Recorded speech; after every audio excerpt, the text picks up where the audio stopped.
Okay, good afternoon, everyone, and welcome to English 4 Level 5. So today we're going to be looking at how to write a report to describe some main features from some graph. Okay, so without any further ado, let's get started. Okay, so for most of the session, I'm going to be sharing to you guys my screen, so you should be able to see stuff that I write on my monitor display or on my iPad screen. If you guys have any questions, feel free to open your microphones and speak to me, or you can also send me a direct message. Okay.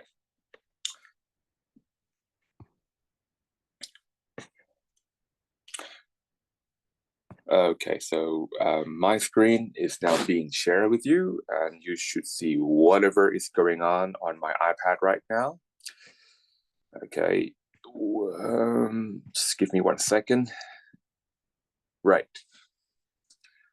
Okay, so some of you may have taken the IELTS before, and if you have, then you would know that there's a lot of pressure, right, when you are taking the test.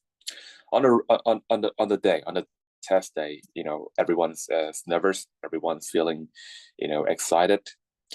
It's normal, right? Okay. But if you practice yourself, if you get yourself used to the time pressure, then on the test day, it's not going to be that bad. So what exactly is IELTS writing test? So basically, you'll be given an hour to do 2 different tasks. Okay, the first task is called writing task 1. Hang on, I just need to switch on my pencil. It's not on. So the first task is called IELTS writing task 1.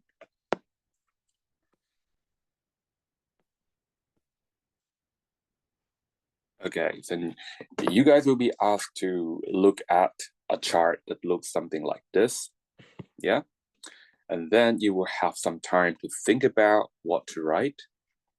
Well, basically, you have to look for some main features, some interesting pieces of information. And then you have to organize it before you start writing. Yep. And when you write it, you need to write at least 150 words. That's right, 150 words. How long do people normally spend on the first writing task? People spend about 20 minutes. Why 20 minutes? Well, because this task is worth about 40% of the total score. So it doesn't carry the highest mark or the highest percentage. Okay, since 40%, right, 40% is what? If you simplify 40%, oops, 40 is by 100, that's just the 0.4. And how many minutes are there in 1 hour? That's about 60 minutes, right? Multiply by 60.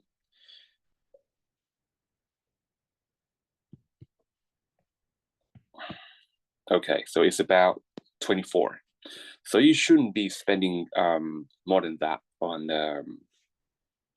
task 1, right? So about 24 minutes.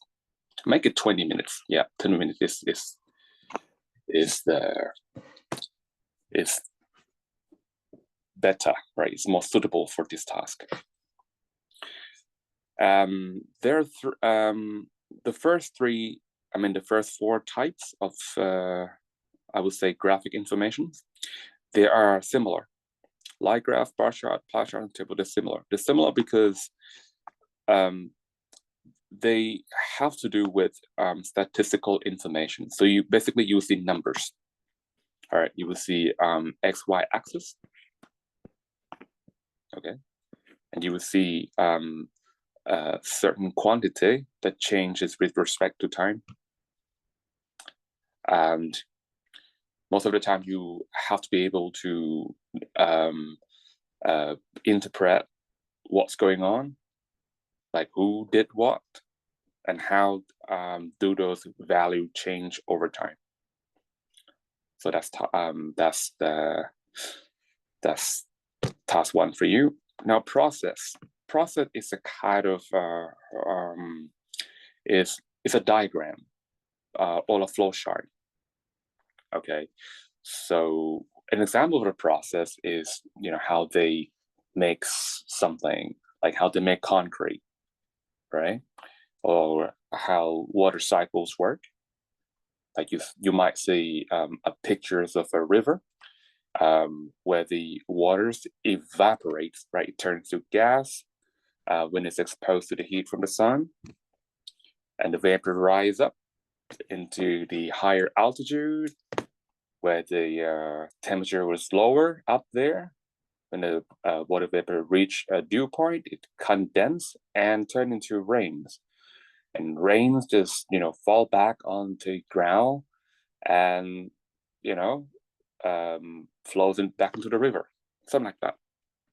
So it's this process that's repeat itself over and over again. So water cycle, okay? So that's the kind of a process that you will have to describe. So they will give you a pictures and you have to write a report to describe it. Right. Moving on to task 2. Now task 2 carry the most mark. It is worth about 60%. Right? So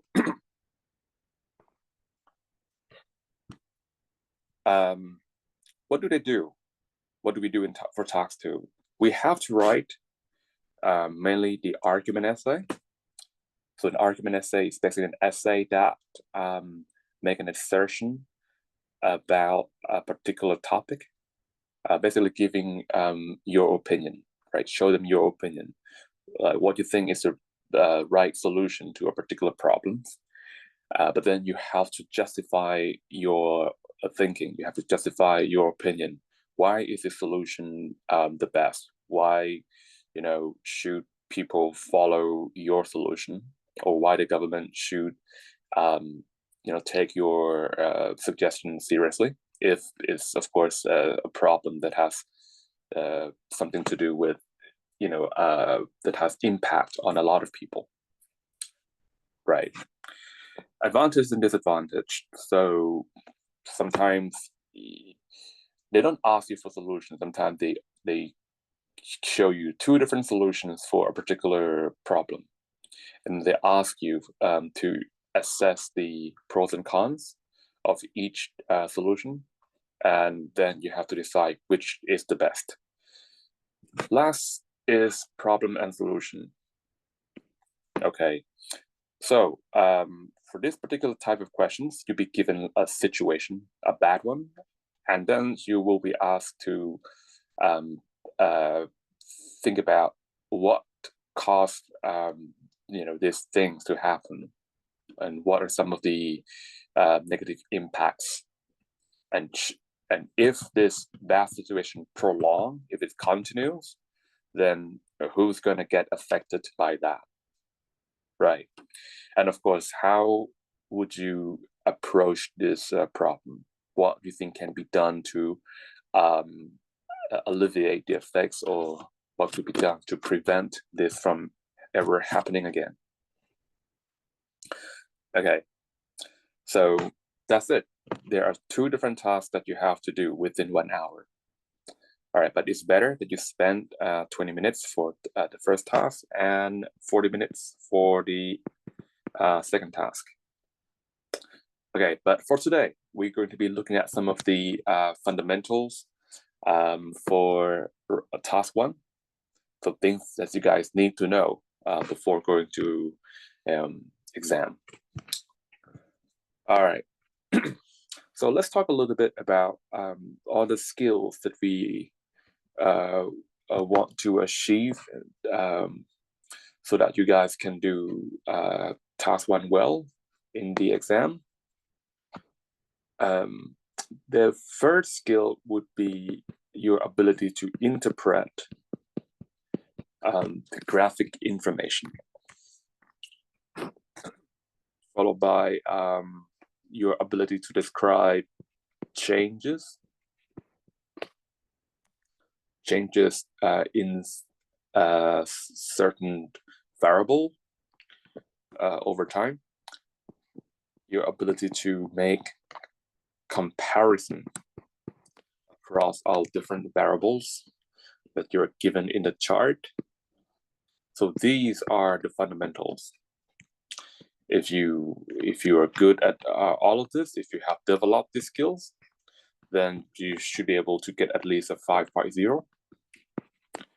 Next is a more advanced skill, and that is how to identify and highlight main features. Okay. Right, so the ability to identify and highlight main features is quite important, because not everyone has all the time in the world to read your report. So you just have to summarize the main features. Okay, make sure that your report contain only important details. All right, and you want to cut out all the irrelevant bits, or redundant bits, or things that don't really matter. Next is to organize your report. Right, organize the content. Okay, so once you know what you have to include in your report, then you have to put them together in such a way that it's easy enough for your reader to understand. That's organizing the content. And then you have to be able to write and proofread your report. Okay, so writing itself is a skill because you'll be writing against the time. Okay, and editing is your ability to correct all your mistakes before submission.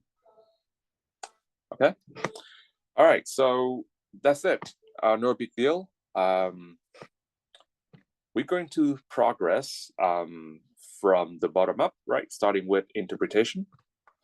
Okay, so what exactly is interpretation? Before I go any further, let me just check the number of participants in my session today. So who are attending my session? All right, we only have one student, which is better than not having any students, okay? So thank you for joining us. Best, do I call you Best? Hello, are you there? Okay, maybe, okay, well. All right, you sent me a message. Let's have a look.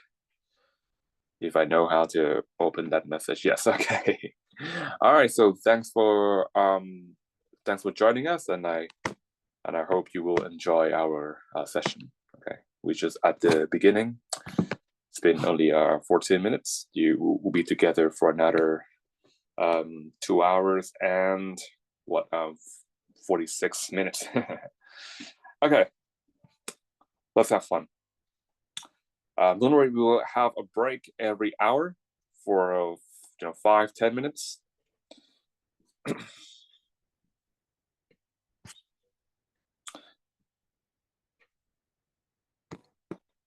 All right. Because I was told to speak to you guys in English, right? I was asked to carry out this lesson in English, but it doesn't mean you have to talk English to me. If there's anything you want to ask, you can open your microphone and speak to me in your language, hopefully in Thai. All right, and I will, if you speak to me in Thai, I will reply in Thai. How about that? Fair enough? Okay. All right, let's just continue. So, interpretation. Well, what exactly is interpretation?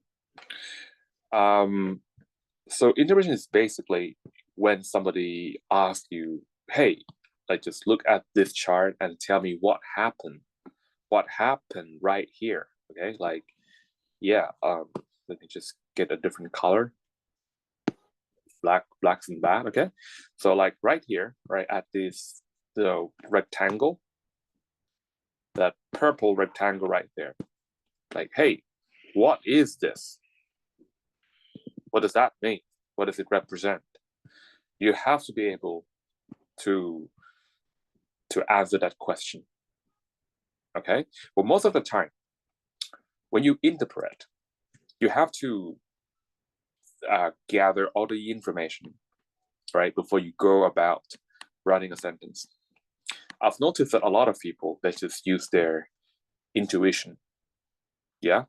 And that is not always a good strategy, because you could end up with a sentence that doesn't make any sense.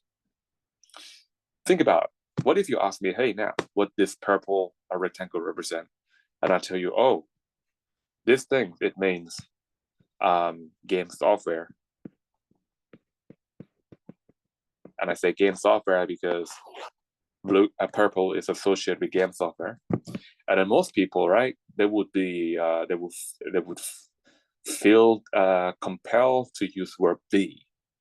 I don't know why, but people just feel that it's safe to use verb be whenever they write a sentence. Like they feel secure when they have verb be in the sentence, I think. So many people will say game software is, and they will pick a number or the height of this bar, which is closer to 10, but it's slightly taller than, slightly past 10. The 10 mark is over here, right? So this, if you were to like draw a line, okay, says what? 12. So some people will say game software is 12 in 2000. So I know this is a sentence, but does it make any sense? I mean, can you really talk to someone that, hey, look, you know what? In 2000, game software is 12. What does that even mean, right? Doesn't make, it's not clear. What is 12, first of all, right? Because game software, we know what game software is, but 12, what is it? What kind of measurement is that? So this is a poor interpretation, and you don't want to be writing like that in your test. Instead, you want to gather all the important bits first, or the necessary pieces of information first, right, before you make a move. So let's just do it the right way. All right, let's gather information.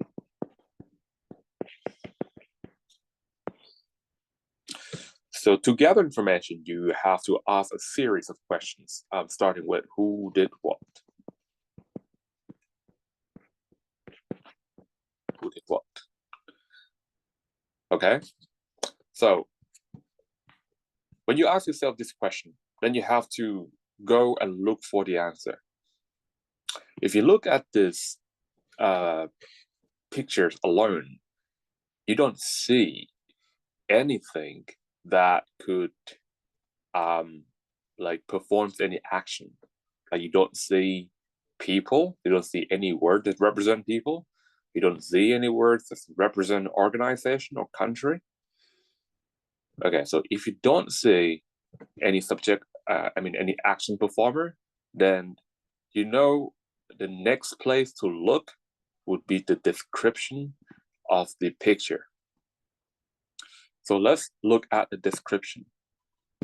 It's at the top, right? Let me just put a highlight on it. There we go.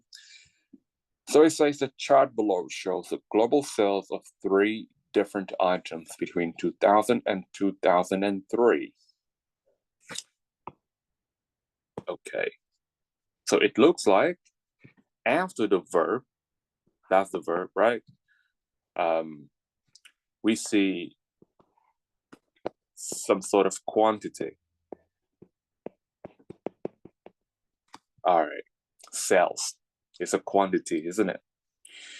Now, one interesting thing about English is that they have different forms. A word can have different forms, and each form could have different part of speech and also definition. So, for example, sales, we know what sales means, right? For example, if I sell some stationery, for the entire day, I make $100. So that means my sales today is $100. So sales is the money that you earn from selling your items. You can call it revenue as well, but that's not yet a profit, because to figure out the profit, you just need to deduct the cost, from the money that you earn. Okay, and what is interesting about the word sales is that one of its family member is actually this word S-E-L-L, sell. Okay, and sell is a verb. So even though we don't know who's selling all this thing, at least we know what action is associated with it. So we can tell that some people, some organizations sell something, although we don't know who or what that organization is. Now, next to the word sell, we say of 3 different items. So these 3 different items must be game software, DVD, and CD, right below. Okay, what else does it tell you? It tells that all these things happened between 2000 and 2003. So it's in the past, right? It's in the past. So when you see the time period, this sort of indicate what tense to use.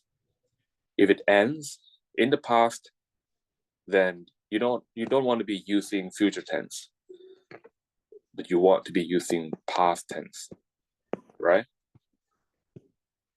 Okay, so we just put a reminder for us that when we actually using the word sell to write a sentence, make sure that we use it in past tense. Okay, what about what?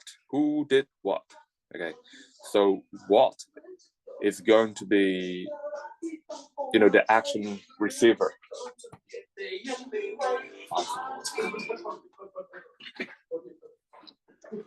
Yeah, that's okay, bro. Okay. So what is going to be an action receiver? Like game software in this case.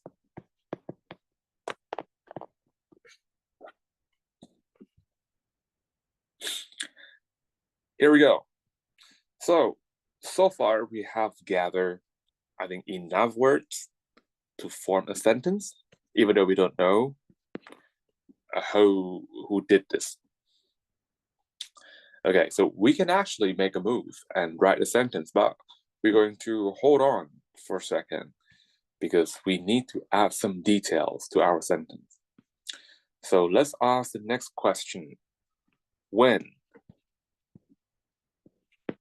did this happen?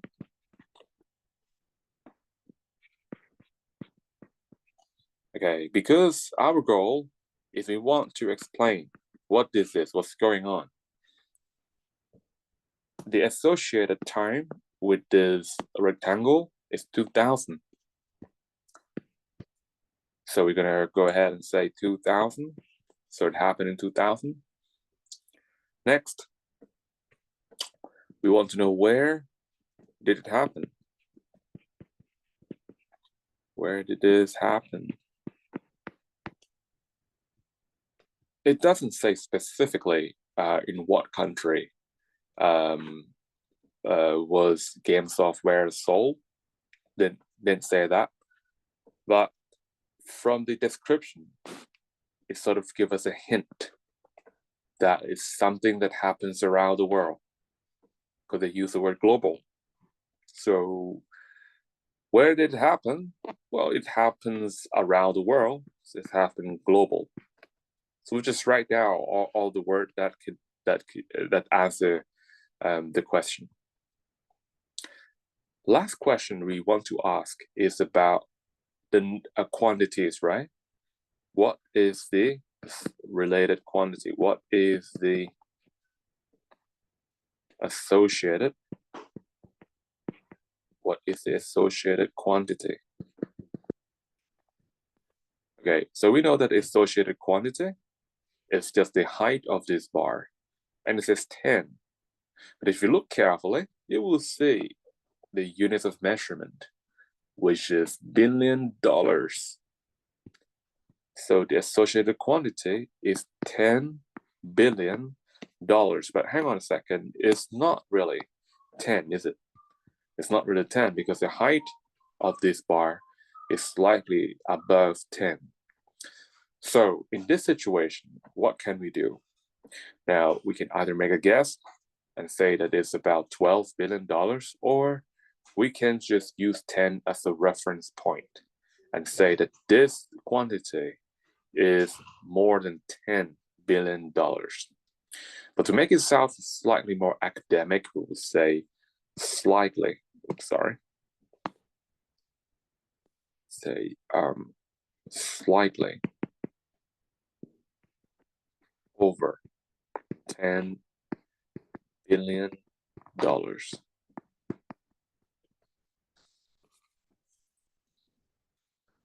All right, slightly over $10 billion.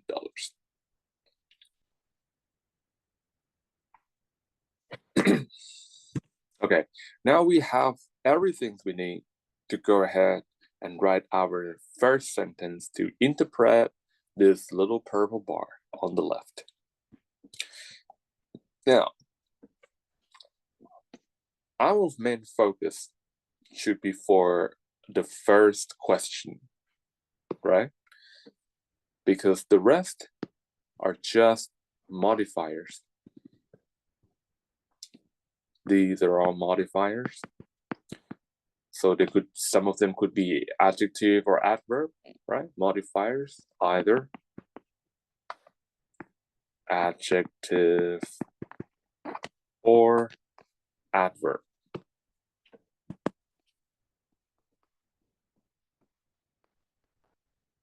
Yep. Okay.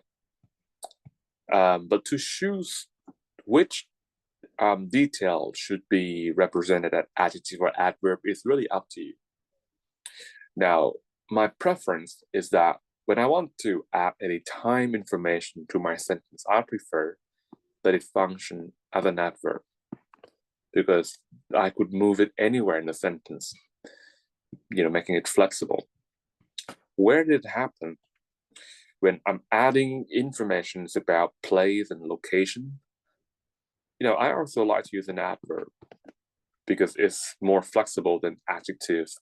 Because adjective, there's only one spot where you can put adjective. It's only right before the noun. But adverb, you can put it anywhere in your sentence. It could be at the beginning, at the end, or somewhere else in a sentence. All right. For the next information, slightly over $10 billion. Now, you have to be careful with this piece of information because since it's about quantity, right? Verb, do verb have quantity? Well, sometimes, especially when you talk about a rate. Like I'm driving at the speed of 66 kilometers an hour. Now that's is rate, right? And you can use that to modify the verb. And that's no problem. But if you talk about, for example, how many bags do you have? How much money do you have? Right? Oh, how much time do you have? The answer is not going to be a now modifier. Like if I say I have 2 bags. Now 2 doesn't really describe half, it describes bags, right? How much time do you have with me? You've got 3 hours, right? So 3, modify the word hours. It doesn't modify the word half. So quantity is best to be used as an adjective, not as an adverb. Okay. So let's go ahead and make a sentence. We've got the word sell and game software, but we don't have a subject performer. So we know that our sentence, if we don't have the subject performer, it's better off written in passive voice, right? And since it's in the past, right? It's in 2000, so the tense we should be using is past tense. Here we go. So my first sentence could look some things like this. I'm going to begin my sentence with game software.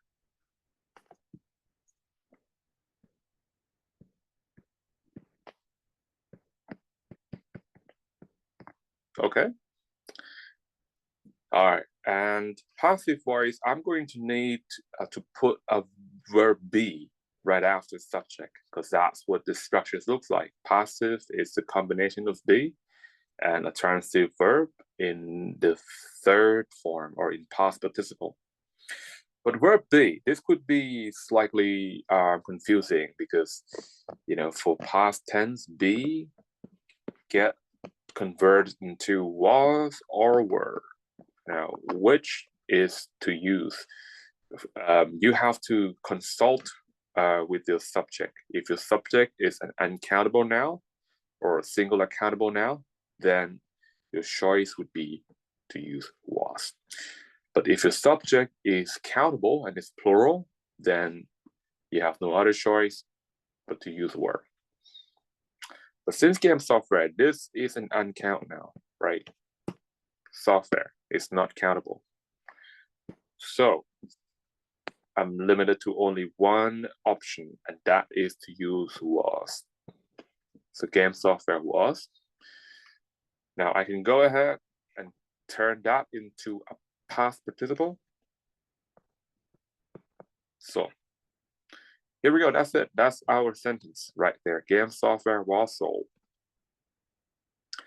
But it is still incomplete without all the details about time, place, and quantity. So we're going to add the time first, 2000. So since we declared to be an adverb, we could put that anywhere in the sentence. We could put it right here in 2000 if you want. But if you put it at the beginning of a sentence, it's possible too, but you will need to use a punctuation. Right. So if we move this over here, that's possible as well. But you need a punctuation. Now, what is wrong with my pencil? Why is it off?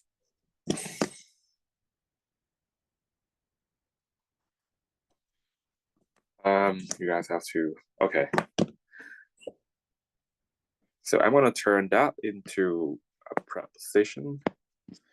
I mean, a capital letter, sorry, in 2000, and then a punctuation like that, okay?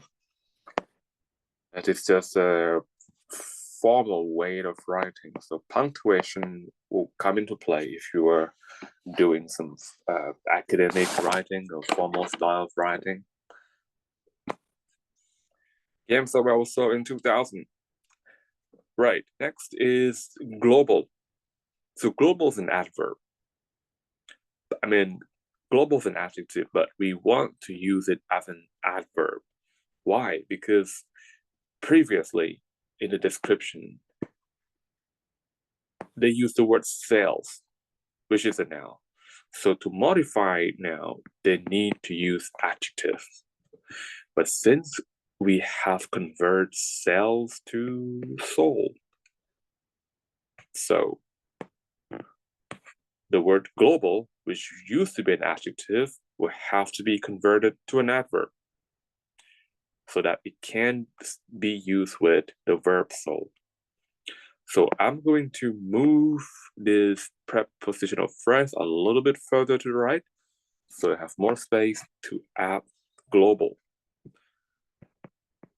But as an adverb, you need to add another suffix, right? ly, globally. So game software was sold globally in 2000. I'm nearly done. I have only one thing left to do, and that is to add slightly over $10 million. So where do you think this long phrase should go? Now, most people, they like to put that at the end of a sentence. Like I've seen that many people write game software sold over so globally in 2000 and then slightly over $10 million. Many people write like this. Is that correct? Can you really do that? Not exactly. Okay, if you remember from English too, it's important to know what kind of quantifiers you use with a noun. If you use whole numbers like 1, 2, 3, 4, 5, 6, that goes right in front of noun, no question asked. But if you're using words like kilograms, like how much chicken did you buy from the supermarket? Oh, I ซื้อมา2 โล อย่างเงี้ย, right? You cannot say I bought chicken 2 kilograms because 2 kilograms is a determiner in this case, and determiner is put before a noun, not after. Just think about when you use the word lot. Yeah, like how much money do you have in your account? Well, I have a lot of money in my account, right? You don't say I have money a lot in my account. You say I have a lot of money. Now, lot is just a, informal or just an indefinite unit of measurement. Because when we say lot, it doesn't tell exactly the units or like how much. Like, did you drink a lot of water today? Yes, I drink a lot, but how much in terms of liters? We don't know. Lot is not clear. All right.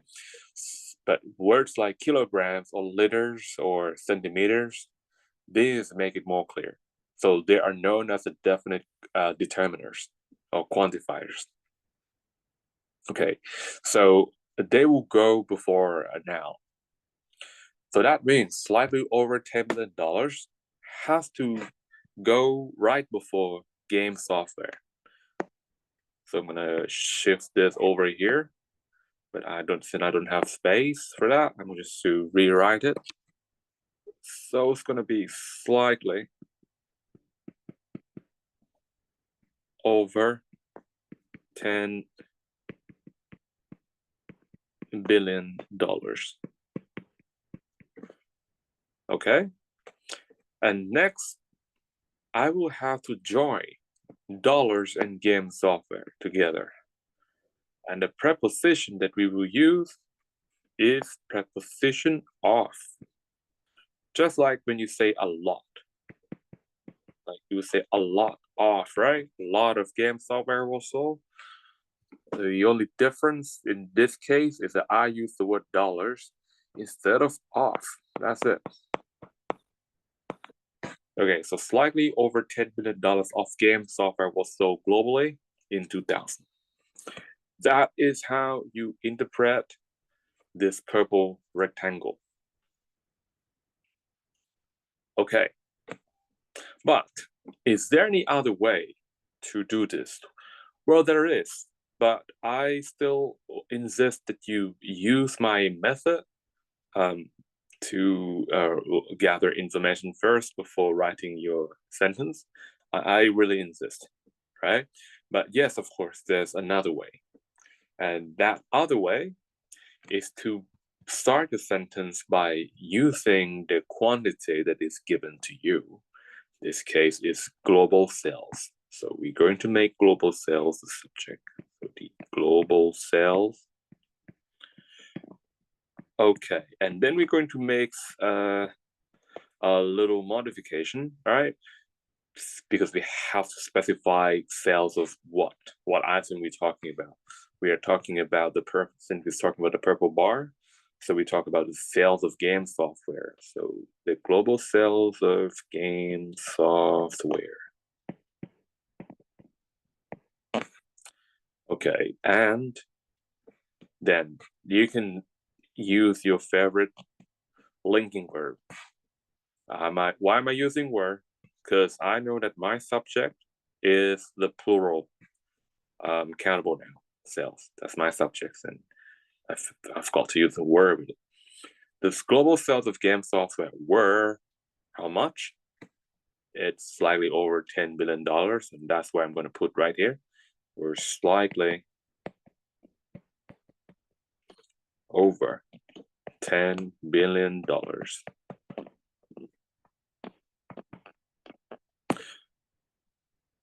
Oh, one last thing. Don't forget the adverb of time. So in 2000 has to be there as well. Here we go.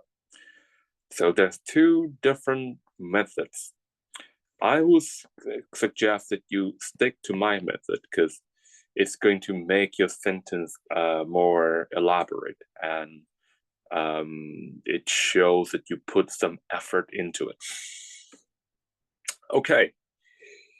Any questions? Would you like to ask any questions? How many participants do we have now in our session? We still have only one. Okay. Right. Are there any questions? Or are we good to go? Okay. We move on, okay? Right. So let's turn the page.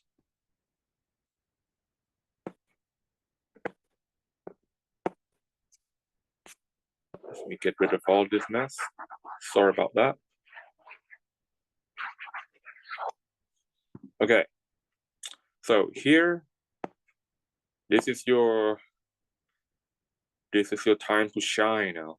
Interpret the figure 39% in 1972. So first, let's locate 1970. Let's locate 39%. It's right here, okay? And it appears that 39% is associated with 1972, and it's also associated with central heating. All right, and if you look at the table, the description of the table, the word percentage indicates that all these things, all these values that are in the table are in percentage terms, okay? There's something to do with households, something to do with UK, right? So all these words have to be in your sentence. Now, which goes where? You can start by asking yourself all those 4 questions. Who did what? Where did it happen? When did it happen? And what is the associated quantity? All right, guys, let's do this. I will give you a maximum of 5 minutes. And then I'll come back and I'll show you how this is done.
Okay, it's time. If you have any sentence that you want to show me, you can send it through the chat.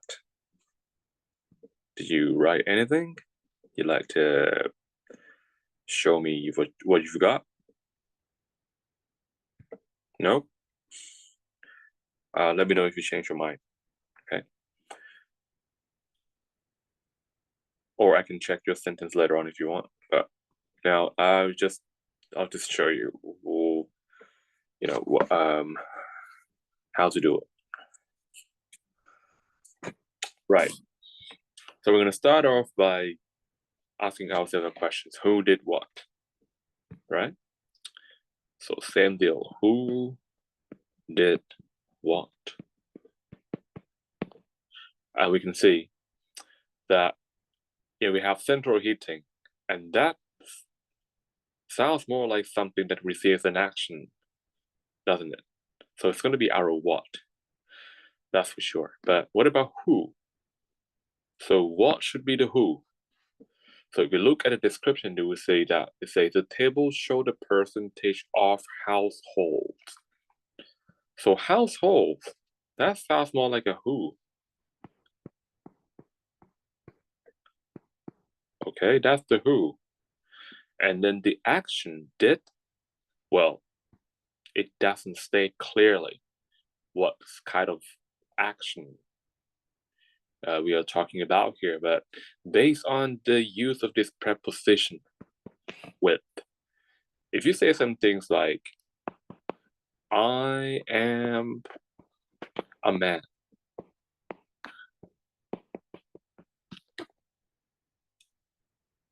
with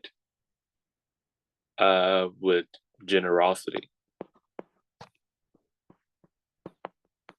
okay, or I am a man with a lot of friends, okay, so that with, if you change that to like an adjective clause, it's going to be replaced by some things like I'm a man who has generosity.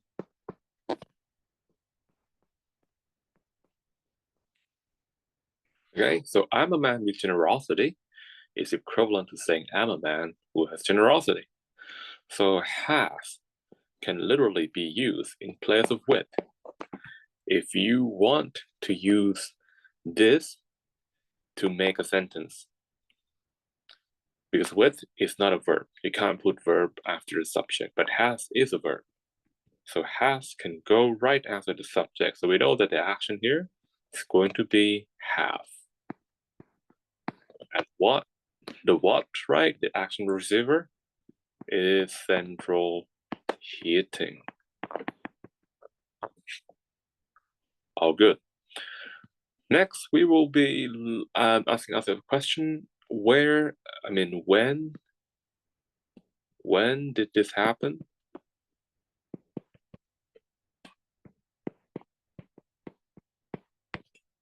And we know that it was in 1972. That's when it happened, 1972. But what about where? Where did it happen?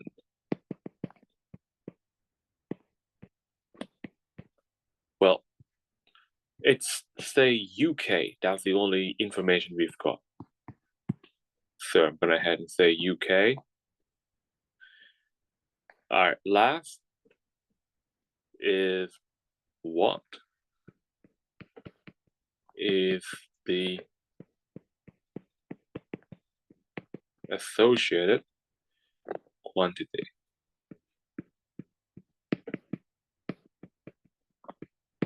What is the associated quantity? So the associated quantity is what? 39%.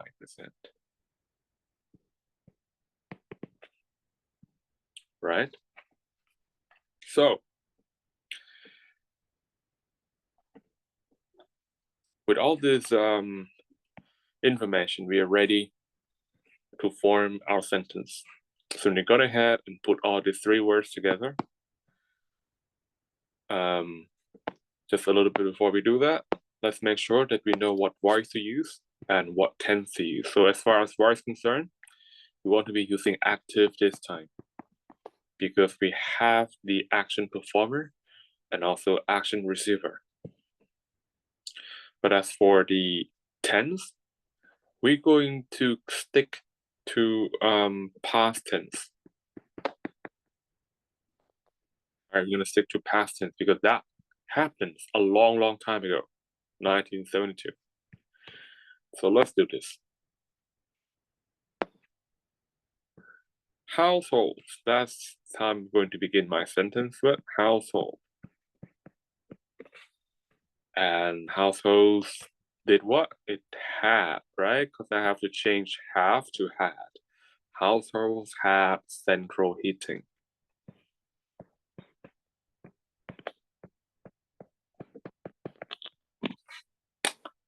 Next is I'm going to put 1972 in my sentence. And I think it's better off at the end of the sentence.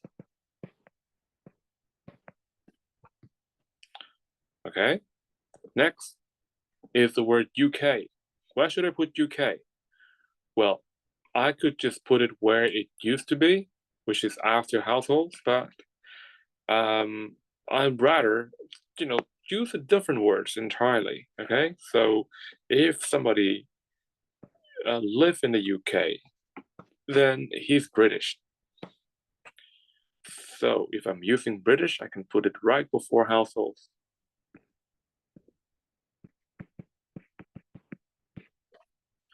So I have British households.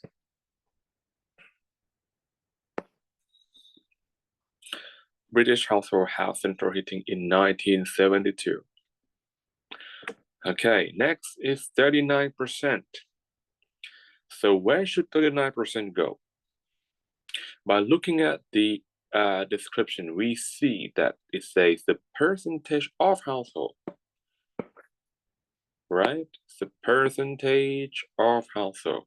So these numbers belongs to household. So it has to go right in front of British households. So, and that's why I'm going to put 39%. So it's 39% of British households had central heating in 1972. Okay, that is it. Moving on to the the next one. Okay. So it says it wants you to interpret the figure in January. So let's see what is the figures in January. So is something to do with 200 million dirhams. That's a foreign currency. And this is associated with January. And it has something to do with Dubai and gold and sales. And it happened in 2000. So these are the words that have to go into your sentence. I'm going to give yourself time to think about it, 5 minutes, and then let's see your sentence.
All right.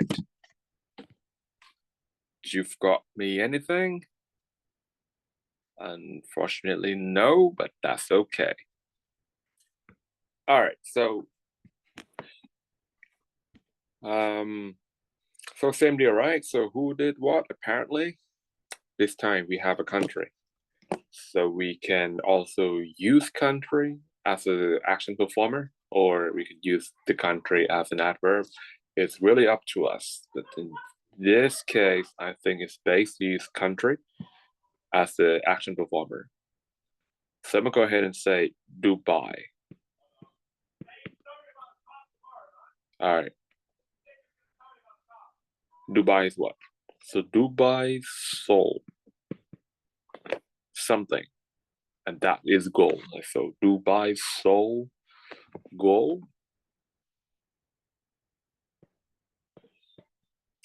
All right. And you probably wonder why I leave such a huge gap between soul and goal, because I know that I have to put a modifiers here, right? I mean a determiner, right? Like quantifier. Dubai so go. But it when did this happen? It happened in January 2002. That's when it happened. And it's happened in Dubai, but it's of course I don't have to mention it again because I'm using Dubai as my subject. So what am I filling this gap with? So I'm going to fill this gap with 200 million dirhams. So 200 million dirhams. Dirhams is just a Dubai currency of gold in January. And that's it.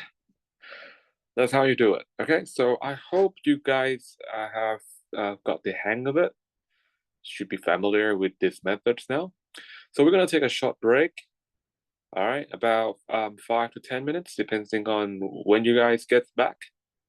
Okay, since there's only one person in the class, so I don't mind if you want to take a shorter than 10 minutes. Normally, I give 10 minutes, but if you want to have better things to do, well, come back here in 5 minutes, and we will continue. All right, see you later.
Okay, let's continue, shall we? So next, you have to interpret the largest segment.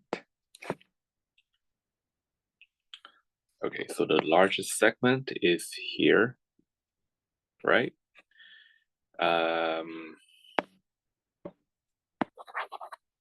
The largest segment, that represents the largest segment. Car is associated with it. 1996. And we are talking about expenditure of someone who live in the UK. Okay, so all these words will have to be in your sentence. Think about how you're going to put them together. Okay, how about 4 minutes? So I'm just going to reduce it from 5 to 4. Yes, let me just check if you have sent me anything, any message or anything. No. Okay, so 4 minutes and show me how you would do it.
Okay.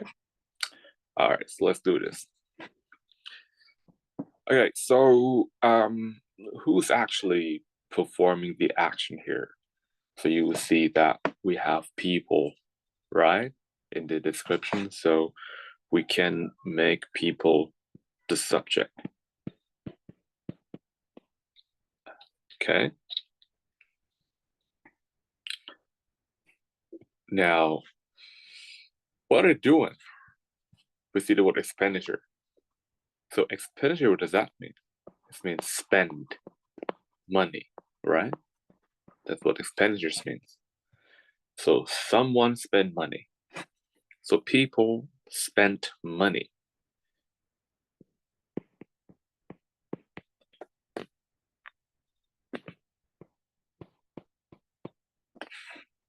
Right? Spent money. And spent money what? They spent money on cars. Right? People spent money on cars. That's the answer to the first question. People spent money on car. But when did this happen? It happens in 1996. And where did this happen? It's happened in the UK. So we can as well call these people British people.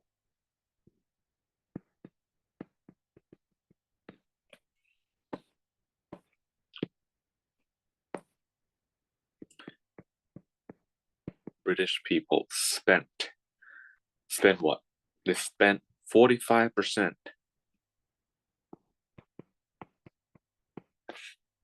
Okay? So then what you can say, British people spent 45% of their money on car, but you can actually leave this out sometime when it's clear from the context what they're spending. So some people, they actually do leave out the now, and they just use the percentage terms alone. So British people spent 45% on cars in 1996. All right. Now, as for pie chart, there's actually another way to explain the figures in this chart. Because if you think about it, all this chart is made up of the same thing, right? If you think about pie chart like a pizza, okay? It doesn't matter where you put your finger, it's pizza all over, right? It's pizza everywhere. But we can, when we eat pizza, we don't eat by ourselves, right? We actually like to share among our family members or our friends. So if you have two people eating pizza, right?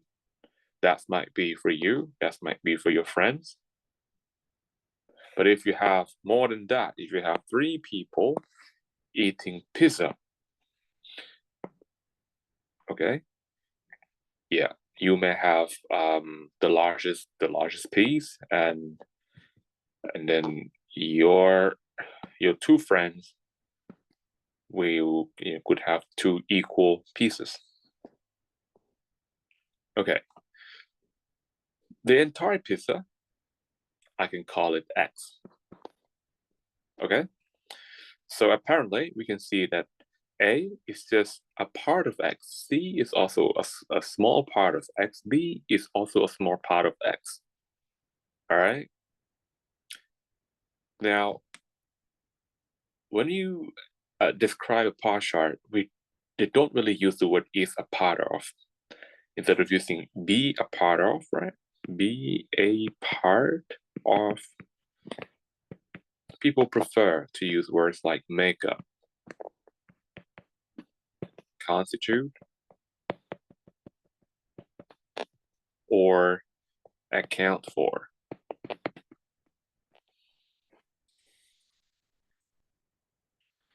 So these terms are more common. Make up, constitute, account for. All right, now I can go ahead and use either in any of these verbs instead of be a part of. Okay. So in this case here, The expenditure on car is actually a part of the total expenditure, right? But I can say the expenditure on car.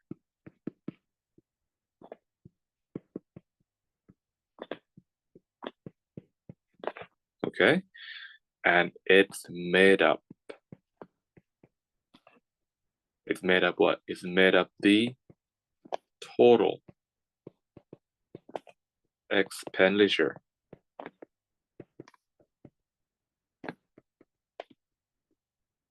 in 1996. But this doesn't tell you exactly how much. So we have to be a little bit more precise here and say that the expenditure on car made up what? It's made up 45% of the total expenditure. So I'm going to move this slightly a little bit. Okay, the expenditure on car made up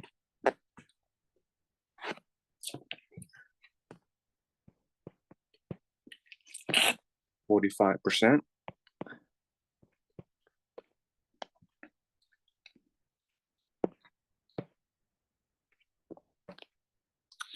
of the total expenditure in 1996. But like the previous sentence, now some words can literally be left out just to make it more concise. So we can leave out expenditure on altogether, and we can begin our sentence with what used to be the complement. So cars made up 45% of the expenditure in 1996. Okay, so that's not too bad, I hope. So that's all about interpretation. I hope you guys learn how to write a sentence to describe figures in the chart. Now let's move on to structure of a good report. So when you talk about a good report is a report that is easy to read. Okay? Now, when you talk about something that's easy to read, well, other than the use of your language, the use of your words and grammars, and probably handwriting, there are other factors that contribute to the clarity, and that is paragraphing. If you write your report in one big single paragraph, and nobody's going to say that you can't. Obviously, you can. You can write the whole report, right? 150 words in just one paragraph. But that means your ability to connect sentences and your ability to develop ideas must be above average, must be very, very good. Okay? But paragraphing, right? If you break your contents down to smaller paragraph, what happened is your readers might find it easier to digest the information. Because when you do that, you can label each paragraph and tells people what this paragraph will be about.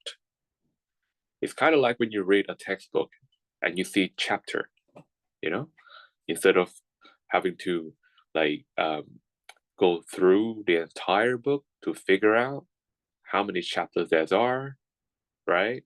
How many pages are there for one chapter? If you go to the content, you know exactly how many chapters there are and how many pages it would take to complete one chapter. So paragraphing is like that. It tells people, how many. It tells people what are the subtopics that you want to discuss in your report. So we're going to adopt a good practice of breaking things down to paragraph. Actually, we're going to borrow this style of paragraphing from an essay. So we're going to add introduction, body, and conclusion into our report. But the goal of the introduction is slightly different from an essay, in that in essay, your introduction will have to state your opinion or your main idea. Okay, it might as well give a little bit of a digression as to, okay, what was the background information, what was happening, okay? Why would you want to propose a solution to a problem? I mean, you can't just start off by saying, hey, I think traffic jam should be best addressed by raising the gas price, right? That's not a good introduction because it doesn't tell your readers what is going on, what's happening. Okay, so for a standard argument essay, your introduction will include the digressions.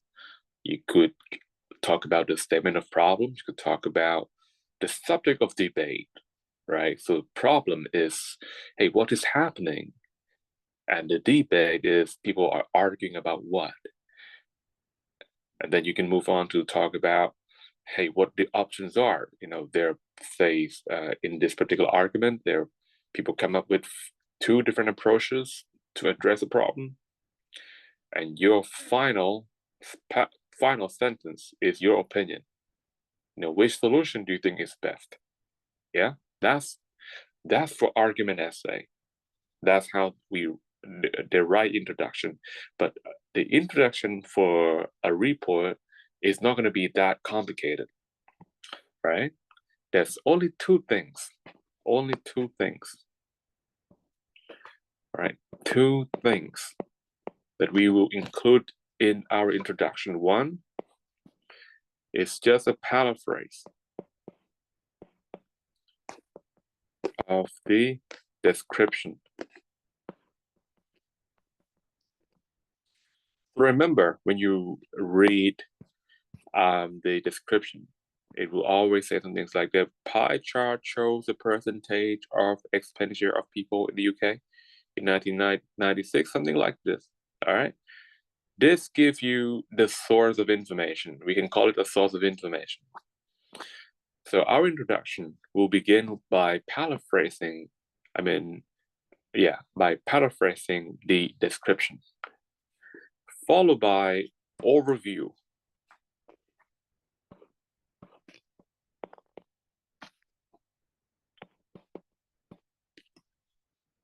Okay. So overview is basically a single sentence to summarize the whole thing. Okay. It will give a big picture of your subsequent sentences. So that's it. That's introduction for you. Now, body is going to be the place where you paint some picture for your overview.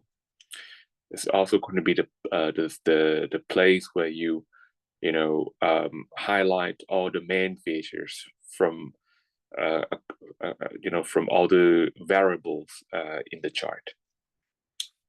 So body, I would call it a support of an overview. Okay. Conclusion may not be necessary, but can also be there, because essentially the whole report is a summary. Okay, you are actually writing a conclusion. Okay, so you don't need a conclusion for a conclusion, but this for our particular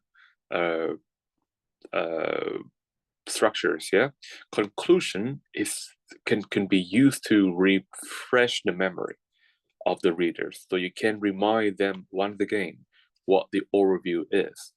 So for your conclusion, you can restate, you can use that to restate the overview.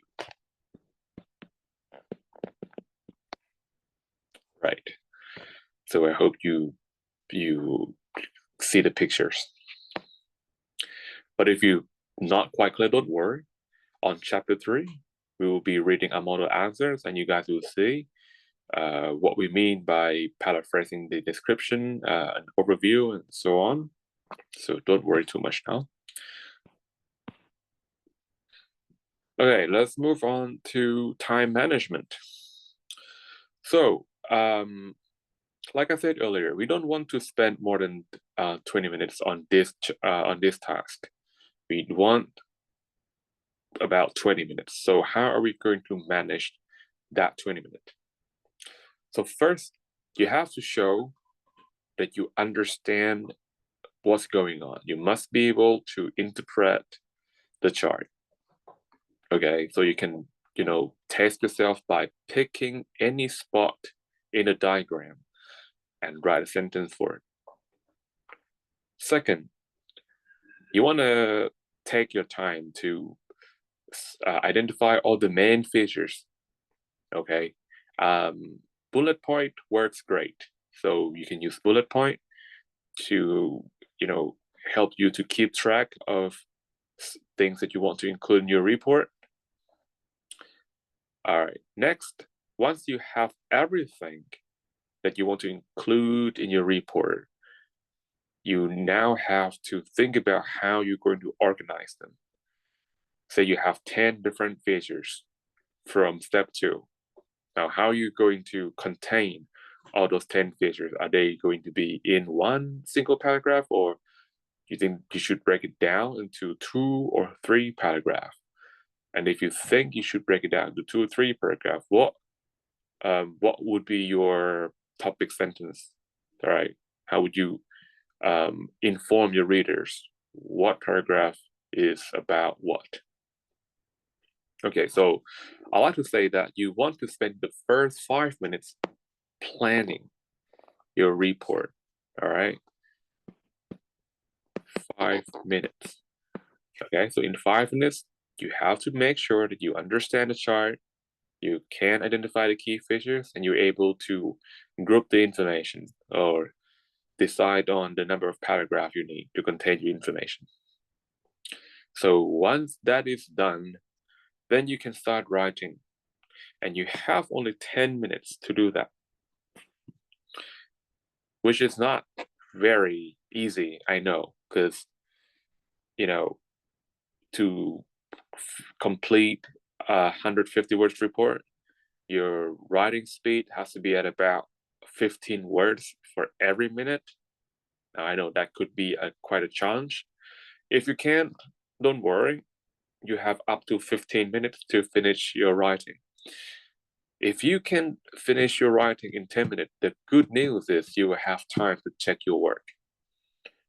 But if you can't, that's fine. Spend 15 minutes on it, okay?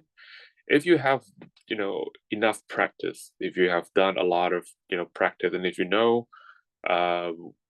where your shortfalls are, that will be easy to prevent all the mistakes from happening. Okay, so I think the secret is to do enough practice so you get used to the right habit, right? To the good habit. Okay, and you can decrease that risk of making silly mistakes. Okay, let's move on. All right, next, I want to talk about some very important stuff here, and this is about exam criteria. So everyone has their own ideas about what a good report should look like.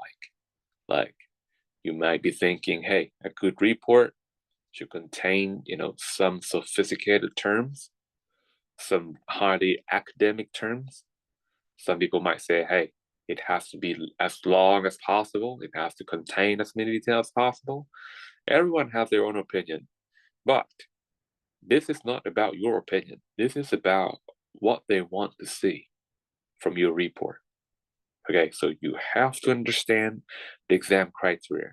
You need to understand what they want to see from your report so that you can align your practice with the expectation of the examiners.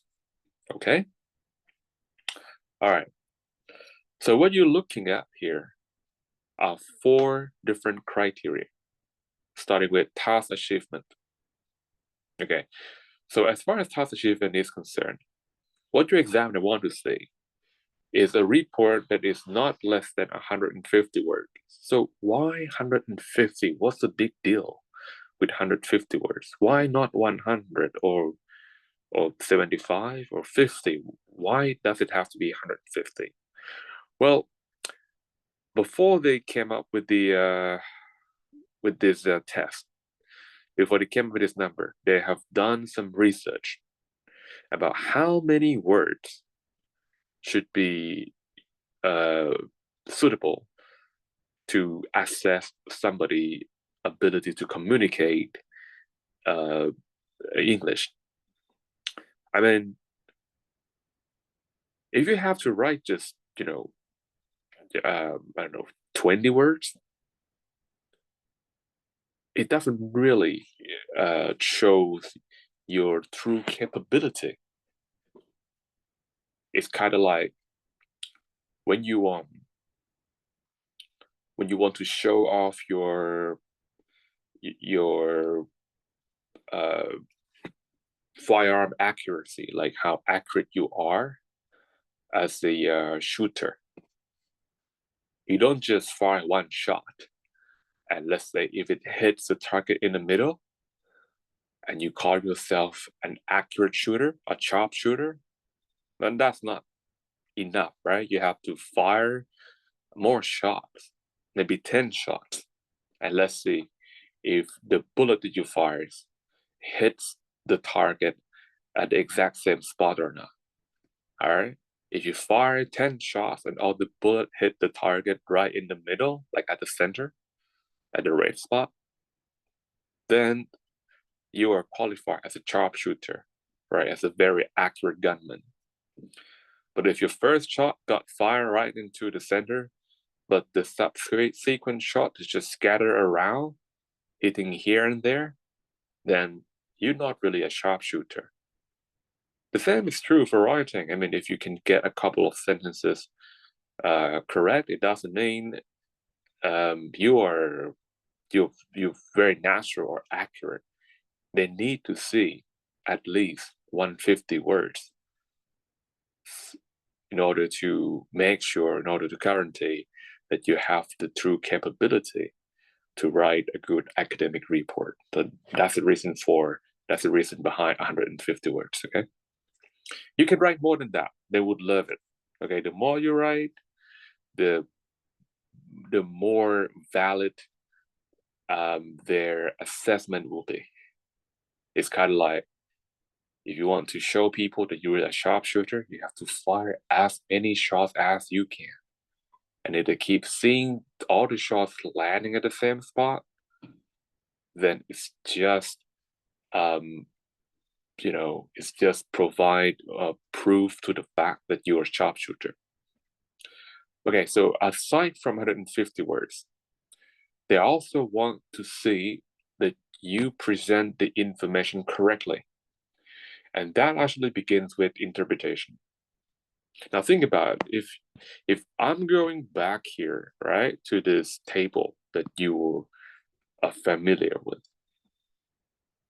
what if you say something for an overview, right? What if you say things like central heating increased quickly? Yeah, because you say the number starts from 39 and it goes to 64. All right. And then you say central heating increased so quickly from 39 to 64.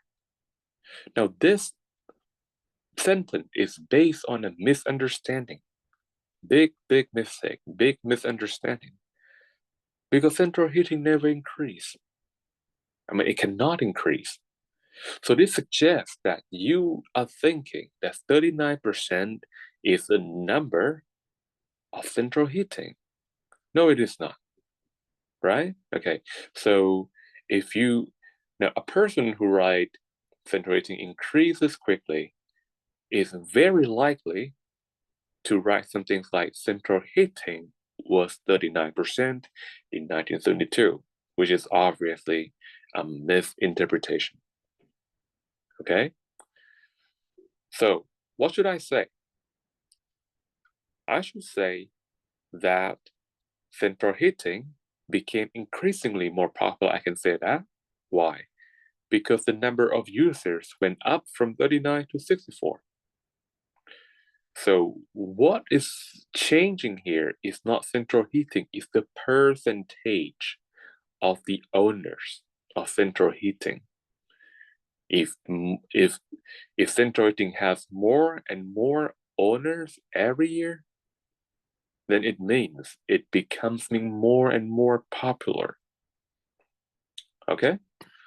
So I'm telling you guys, interpretation is very important. Okay? So other than the number of words, interpretation, you have to also make sure that you have an overview. They take it very seriously. So overview is a sentence that summarize the I would say the common characteristics of all the variables in your chart.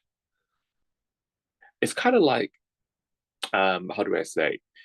It's kind of like when you go somewhere, like when you go to a concert and you come back and your mom or dad asks you, hey, how was the concert? Right? You probably spent 3 or 4 hours over there, but when your mom asks you, hey, how was the concert? You have to, squish everything down to just one word. And normally people say, oh, it was good. Oh, it was great. Oh, it was awesome, depending on how much you like that event. If you like it so much, and you can say, oh, it was fabulous, it was fantastic, it was excellent. But if you think it was all right, you can say, it's not too bad, it was okay, you know? So you have to, everything has to, get boiled down to just one word. So that's overview, and it has to be there. Right. What else they're looking for? They want to see some numbers. Okay. Highlighting key feature is usually through the use of modifiers like adjective. Like when you say some things like, hey, this percentage was the highest, right? This item is the most popular. Now, this kind of sentence are good for main features, but they're not doing the job of as supporting data. So the examiner want to see how to justify your claim. For example, if you say, perhaps let's just go back to one of the chart here. Right. If you say some things like, hey, cars makes up the largest proportion of expenditure, or you could use some simple language like people spend so much money on car, right? People spend so much money on car. Now that is the key features, right? But how would you justify that? How would you support this statement? You're going to need number, and that's where 45% comes into play. So your sentence should sound like people spend so much money on car because car made up about 45% of the total expenditure, you see? Okay.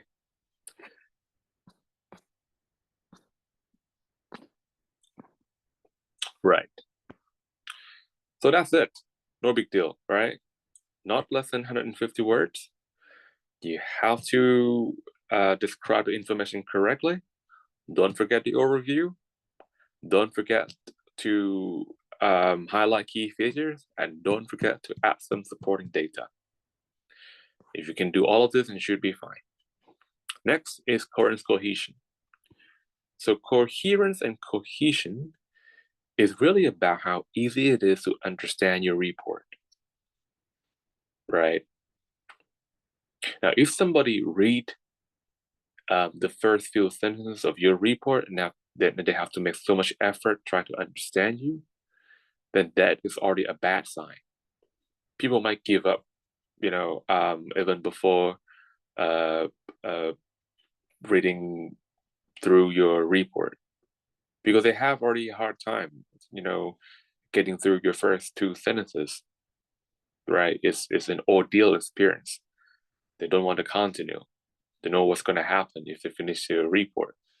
So they're going to give you a negative feedback, right? Okay. But say they understand your sentences, right?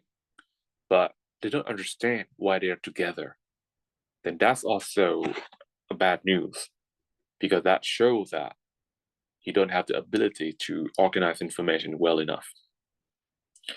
Okay, so what I'm trying to say is, in order to make your report easy to understand, you need to have good basics of how you handle structures and vocabulary, because those are the components that make up a sentence.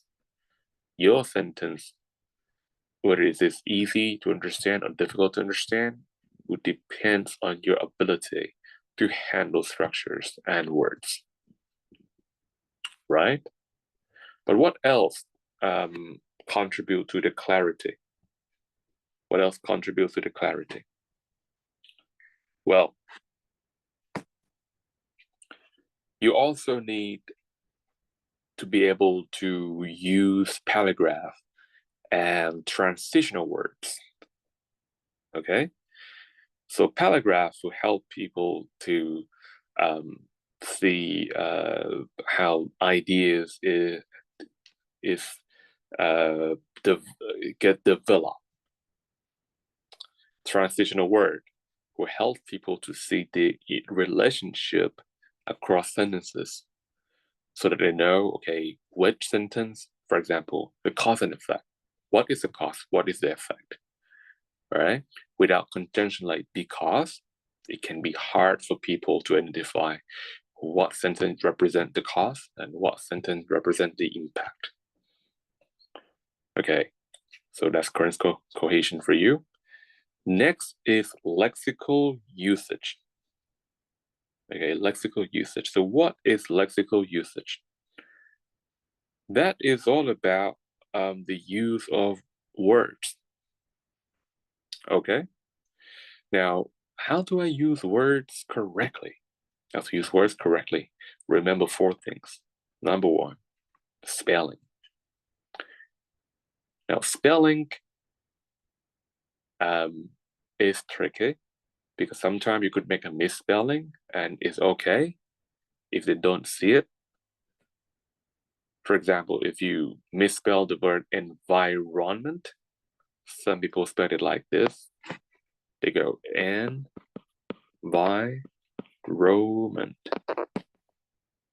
Okay, and that's probably because of how they pronounce it. If you pronounce it environment, then it's going to influence the way you spell, right? But is that a big deal? Well, depending on which band are you looking for.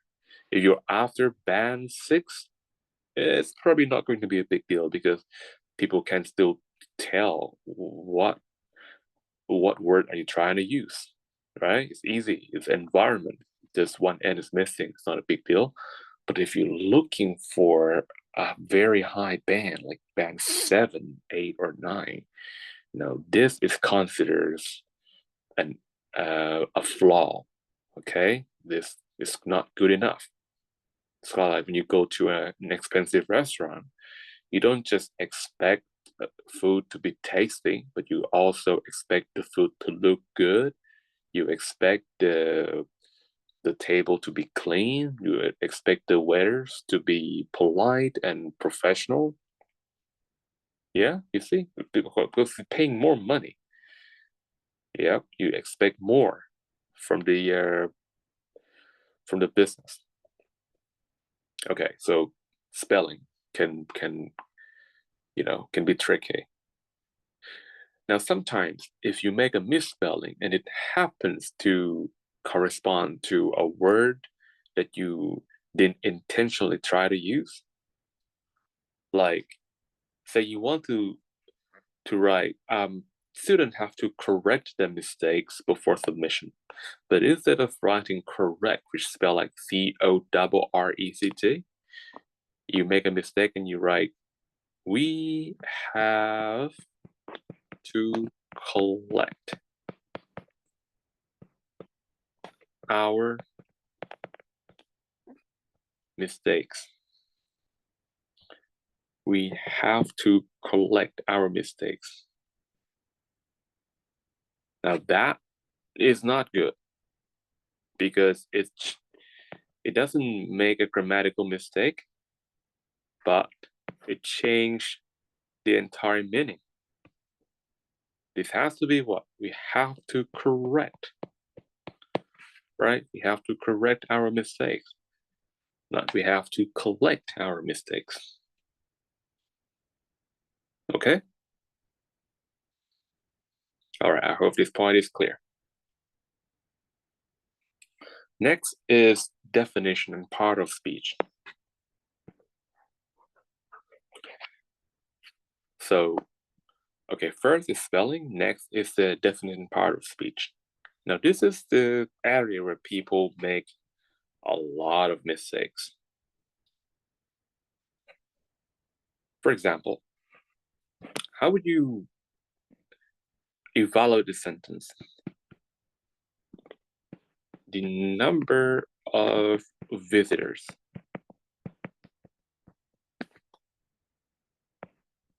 was declined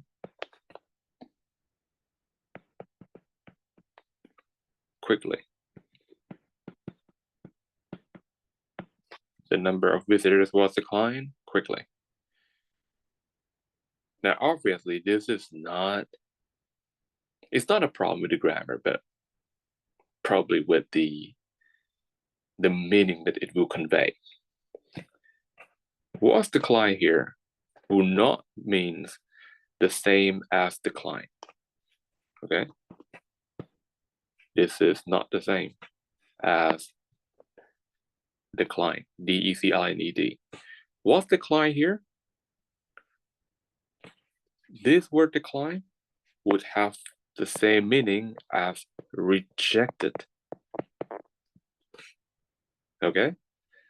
So, when you write the number of visitor was declined, it's the same thing as when you say the number of visitor was rejected. That's right, because decline has different part of speech. As an intransitive verb or VI, it means the same thing as decrease, which is what you want to say. But as a VT or a transitive verb, it means reject. So when you use decline in passive voice, right? This is passive voice. It is assumed that every time you use passive voice, the verb that you put right after verb be is a transitive verb. And decline as a transitive verb, it means reject. So this is why this sentence is not correct. The number of visitors, you shouldn't say was declined. Should not say that because it would mean it has nothing to do with going down, right? Doesn't make sense. So how would you fix this problem? You want to say the number of visitors decline. So you just want to get rid of this entire thing here and just use one word, D-E-C-L-I-N-E-D, decline. Now you're using the past form of decline, which means you are using decline as a VI, and as a VI, it means decrease.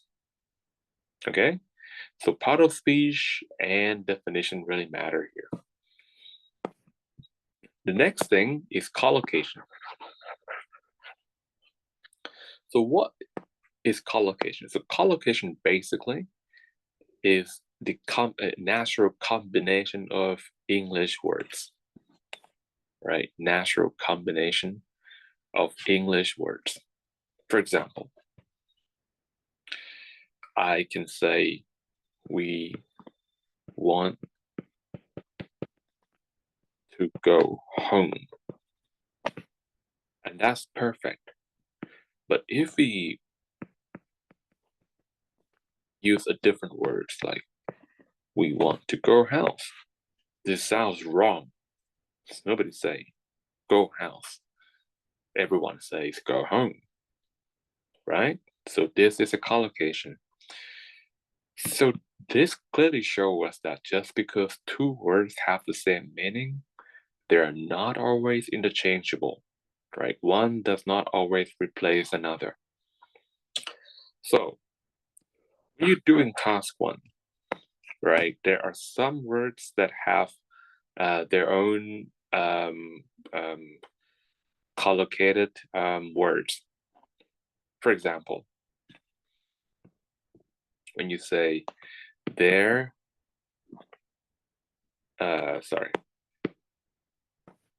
the expenditure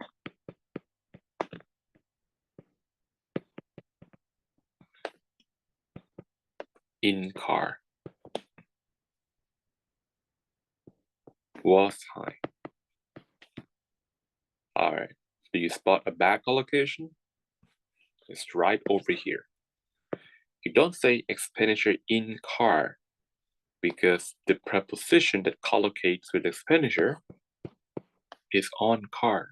So you want to say the expenditure on car was high, not expenditure in car was high. Okay? So that's one thing. All right. So 4 things you want to keep in mind, okay? Spelling, definition, part of speech, and collocation. If you can control all these 4 things, you should be fine. Now, last but not least, grammar. So first off, I have to tell you that lexical usage, it plays such an important role for your coherence, or how easy it is to understand your sentence. If you're using the words correctly, accurately, it's going to contribute a lot to coherence. Now, grammars, or the rules, right? So what exactly is grammars, okay? Now, I like to break grammars into 2 different aspects. One is the structures, and the other is the rules, okay? What are structures?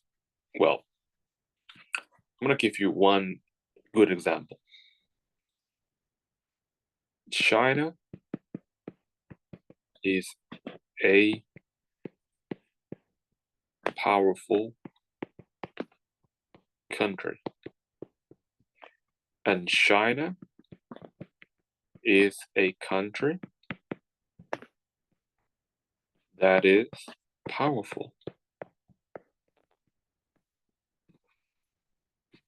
These 2 sentences have the same meaning. They mean the exact same thing. But one sentence is using an adjective to modify a noun. The other sentence, the writers have gone to great length to use a relative clause to modify a noun. So you see that 2 different structures, right? Adjective and relative clause, they can do the same thing. They both modify the same noun. One get placed before a noun, the other get placed after a noun, right? But which structures or which noun modifier do you think is most suitable here? That's right. It's going to be that one, the first one. It's not going to be the adjective clause. Because adjective clause would just make things unnecessarily complicated, right? Powerful by itself is already an adjective. Why would you put it into a clause? This is an overkill.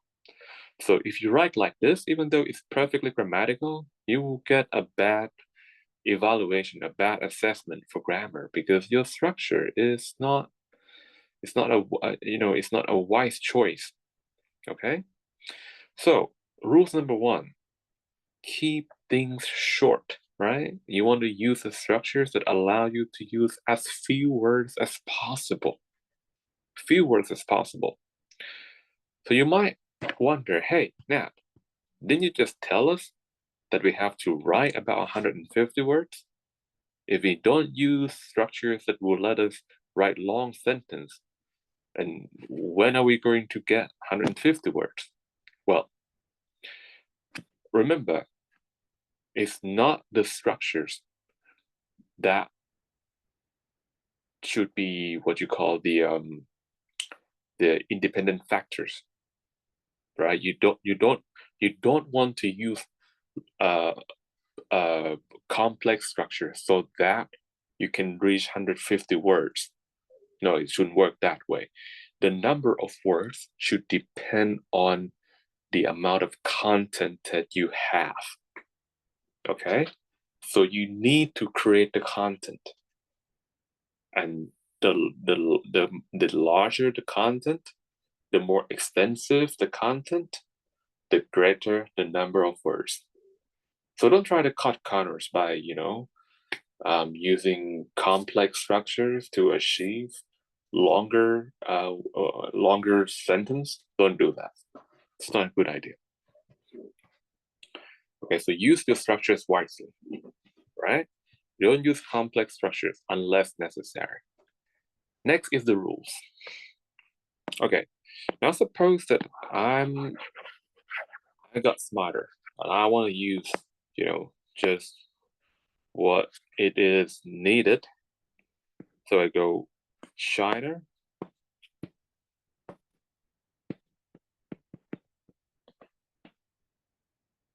are powerful country. Okay, so I'm using a good structures now, right? This structure doesn't make me write too many words.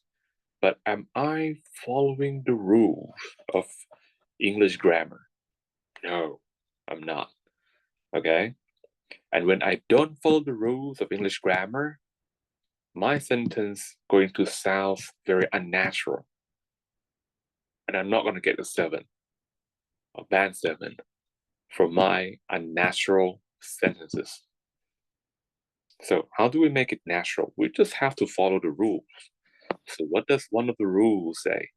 If you're using present tense, which is the most common tense that we will be using for our writing, then we have to obey one rule called subject and verb agreement.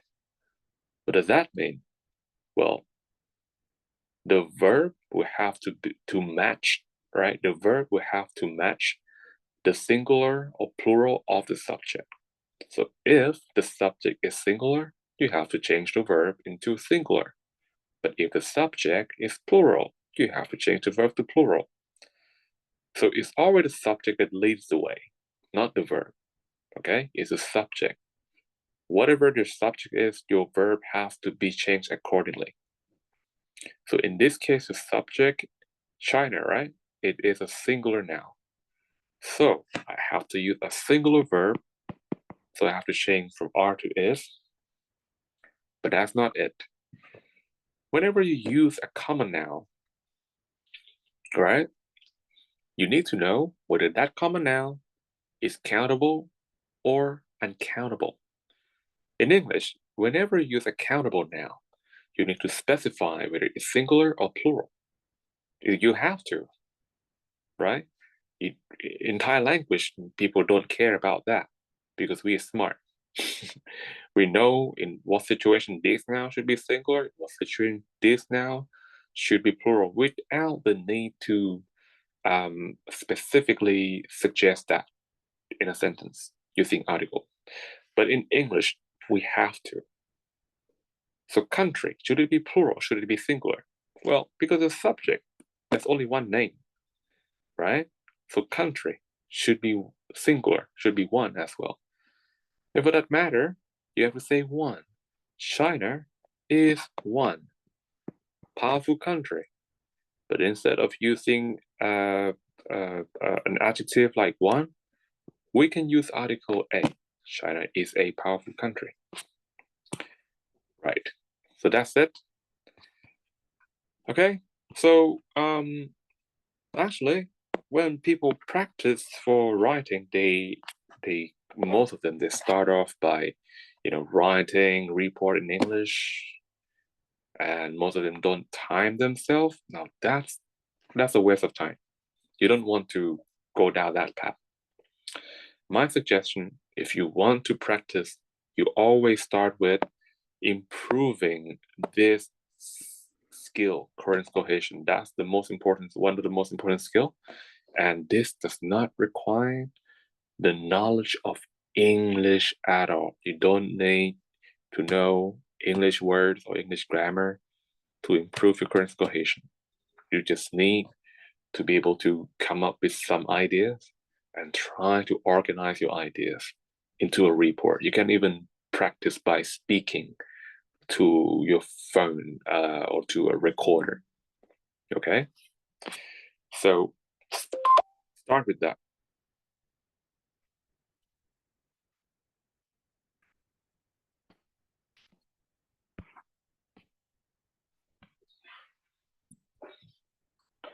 Okay, all right. I have just noticed that I went a little bit over time, so let's just take a quick break. Okay, I need some waters anyway. All right, I need to drink some water. So we'll take a 5 minutes break here, and I'll see you soon.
All right.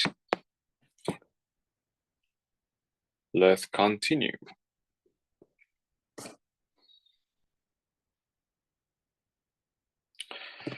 Okay, so now we're going to be looking at some of the words that you guys are going to be using to describe changes in the figures. Okay, so when you guys want to describe movement, okay, you usually have two options. Either to use a verb or to use a noun. But one thing I have to remind you is every single verb that you use to describe movement, they are intransitive. What does that mean? That means you cannot use passive voice. Right, that's right, because intransitive verbs, they don't have the object. And when the verbs don't take an object, you cannot write the sentence in passive voice. All right, it's only can be written in active voice. That's it.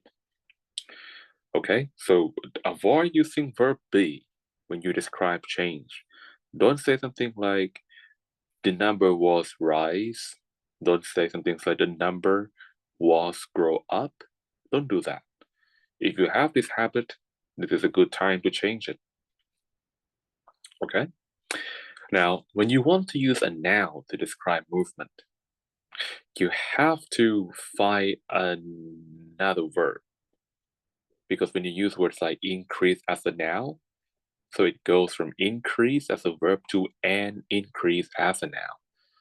And you have to compensate, right? You have to find a verb for your sentence. Now, usually people use there and verb be, like there was an increase, but you can also use something else.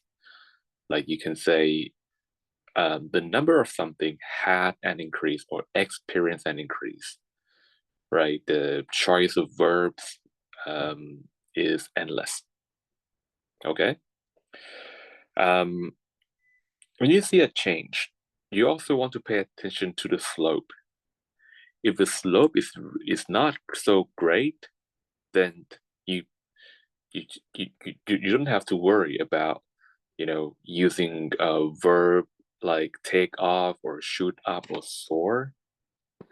Okay, because these verbs are used when the slope is very high. Same thing is true when you talk about downward movement. If the slope is not that great, then you just want to use simple terms like decrease or fall or drop or decline. But if the slope is great, you can use words like plunge, slump, crash, sink, tumble. Okay, so something like here. If it's like normal, it's not that great, then stick to a simple term. But if the slope is huge, like that, then you want to use words like take off or shoot up. Same is true for downward movement. If its slope is not that great, use a simple word. If slope is huge, then use words in the third column. The same is true for now. If the slope is not that great, then stick to words like increase, rise, grow. For downward movement, you can use a decrease, a fall, a drop, a decline. But if the slope is huge, then you want to use words like a surge for an upward movement. Or you can use a plunge, a slump, okay, for a downward movement. All right. That's it.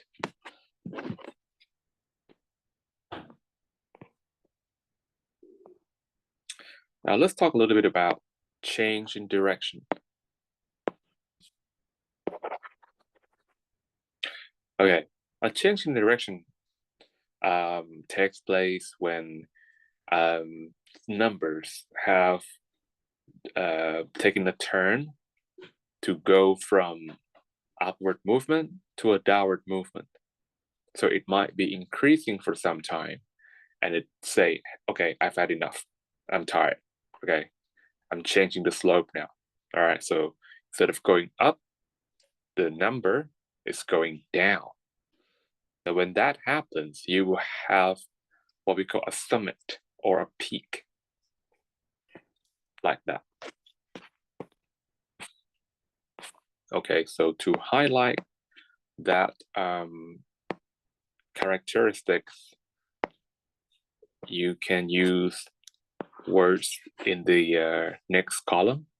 The word peak itself is also a verb, or you can use reach a peak, which means the same thing as peak or top out. They will mean the same thing.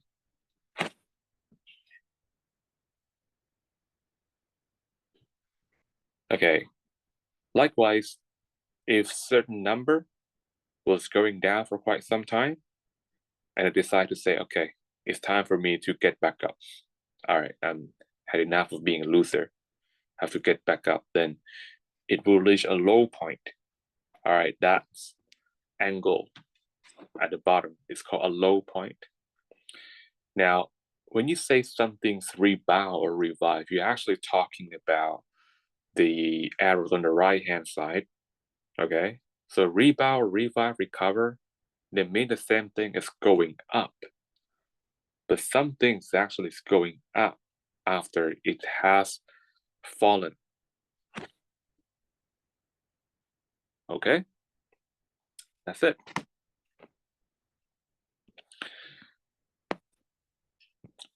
Now, there are some more terms that might be useful to you. Okay, so these words in the next column, they can be used to describe the characteristics of changes. Okay, so if you, again, you have to judge this from the slope, and this is going to be quite subjective. All right, if the slope is great, then you can use words like, words that belongs in the high speed category or high degree category, depending on how you write. Depending on what's your choice for movement. If you're using a verb to describe movement, then you want to use an adverb. If you're using a noun to describe movement, then use an adjective. Okay? All right. Now let's see some example. I'm going to use a different example from what you have seen so far. So I would need to access my camera rolls, and for that, I would need to stop my screen sharing just for a few seconds. Okay. Right. Let's go to my notes. And here I'm going to choose a picture of from my camera roll.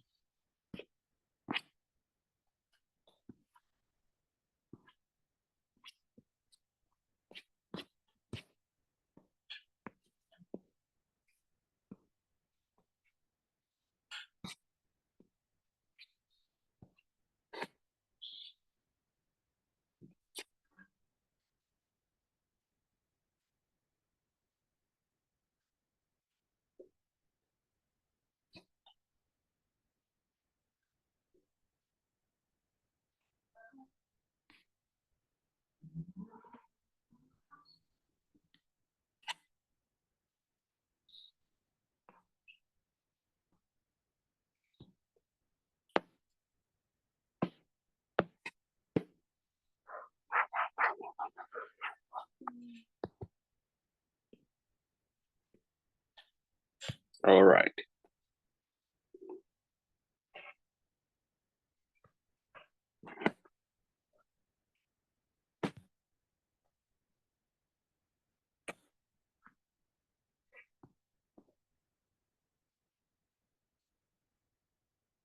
Okay, let's share the screen again.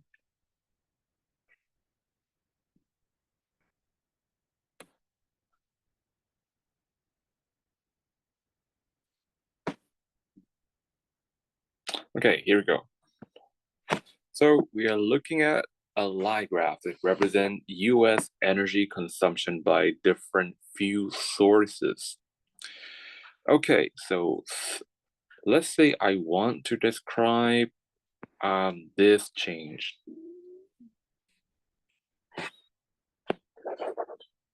Okay, I want to describe this change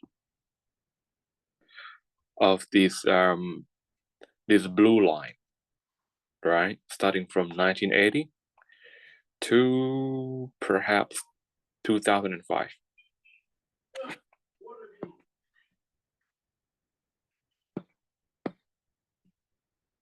From 1980 to 2005. Okay, the first thing we have to do is we have to figure out what is it that is changing. So the first thing we have to figure out the subject of our sentence. So what do you think should be the subject here? Is it going to be petrol and oil? No, no, no. It's not petrol and oil. It is what? You have to look at the units. It says quadrillion units, and it is the units of energy consumption. So the subject is the US, or you can just say the energy consumption.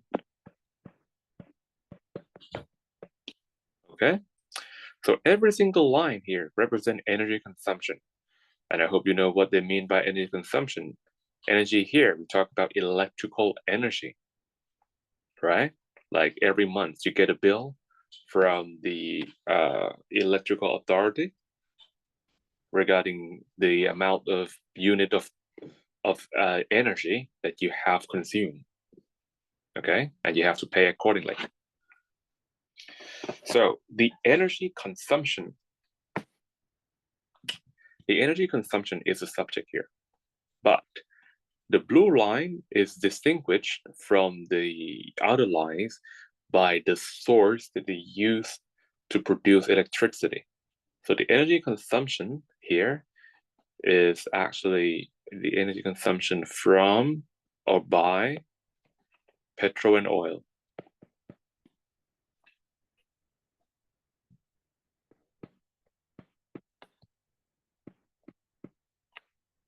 I think to make it perfectly clear, you want to say some things like the amount of energy consumed that was produced by burning petrol and oil. That would be very clear, but we don't have to, go that far. The energy consumption by petrol and oil should be good enough, okay? Next is the movement. Okay? So what do you reckon should be the movement here? Because we are looking at this point relative to, look at this point relative to that point in 2005. So, okay, Cap. So if we draw a line, and you will see a positive slope. So what that means here is something is actually going up, right? So I have options. Maybe I'll use a verb for now.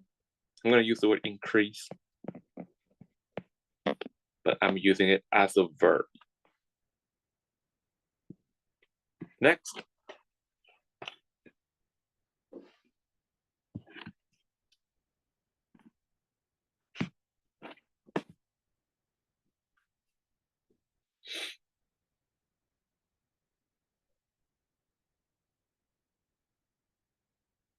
Okay, next I'm going to use characteristics.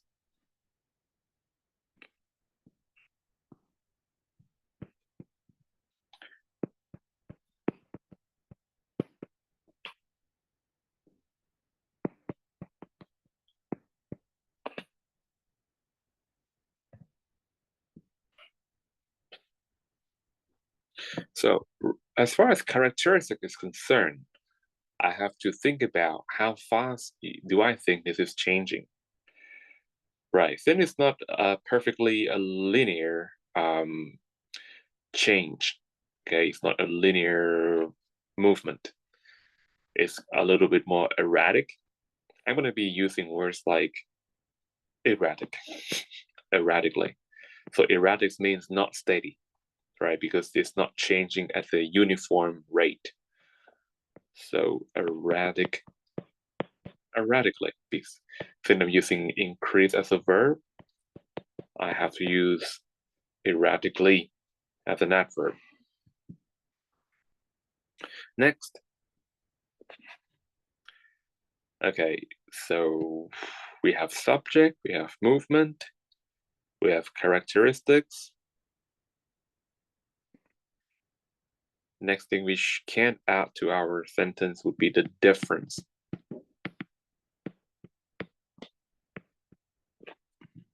Okay, the difference. So,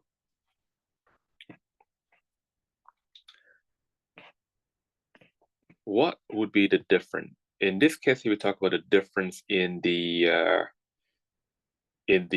y value. So going from 35 to 40, that's a change by what? 5. So when I say 5, the unit is quadrillion.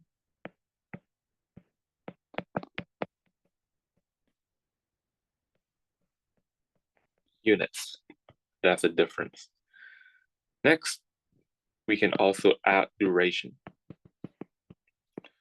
So duration is how long it takes, right? The duration is how long it takes to go from 1980 to 2005. And that's a period of 15 years. Is that right?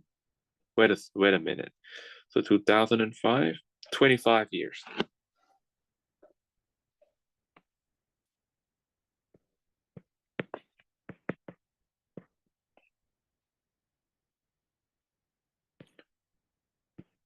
What else can I add? I can talk about initial value, and final value. The initial value is the value that it starts with, which is 35 quadrillion units. And the final units, it finishes at 40 quadrillion units.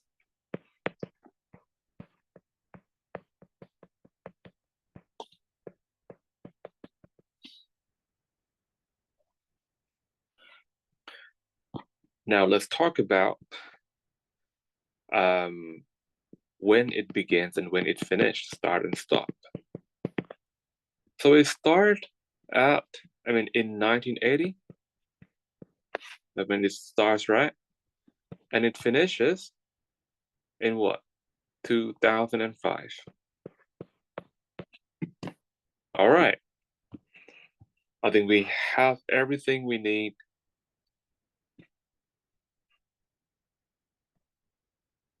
to write a sentence. Okay, so we're going to begin by putting the subject first. So we write the energy consumption by petrol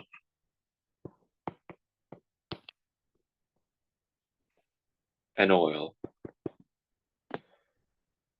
And the verb is increase. Energy consumption by petrol and oil increased. Now, characteristics is that it increased erratically, right? It increased erratically, and it increased by 5 quadrillion units. So the word that you will use to show the difference is by 5 quadrillion units. Okay, how long? Over the period of 25 years. Okay. From how much? 35 quadrillion units. And that happens in 1980. So I'm going to write in 1980. Right? And it's reached the final value of 40 quadrillion units. So I'm going to say to 40 quadrillion units, which is in 2005, period. So that's it. The energy consumption by petrol and oil increased erratically by 5 quadrillion units over the period of 25 years, from 35 quadrillion units in 1980 to 40 quadrillion units in 2005. Okay, now I would like to encourage you to paraphrase, right, my sentence here, okay, by using a noun. Okay, I'm gonna write the instruction here. paraphrase by using an increase. Okay, so I'm not using a verb, I'm using a noun, right? An increase. So let's give you guys 5 minutes to do it.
All right.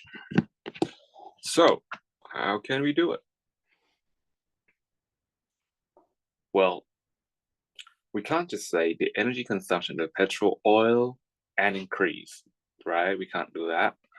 So one way to do it is to begin your sentence with there was an increase. That's right. we have to bring in a new verb here. So I'm using there as an adverb, not as a subject, okay? What's the subject of our sentence? It's actually the word increase. What about was? So was is the main verb. Yeah, that's the main verb. There was an increase, but don't forget about the adverb erratically. Okay, so you want to say there was an erratic increase.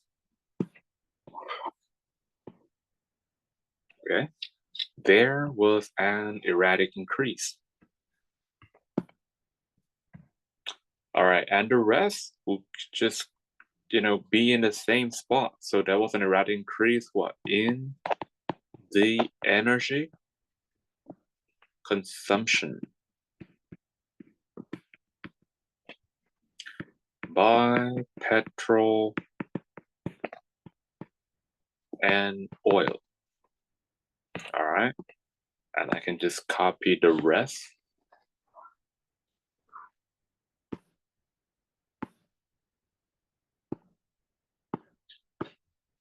And put it right here.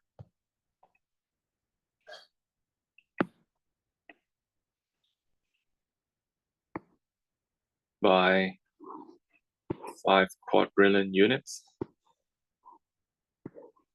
over the period of 25 years from this much.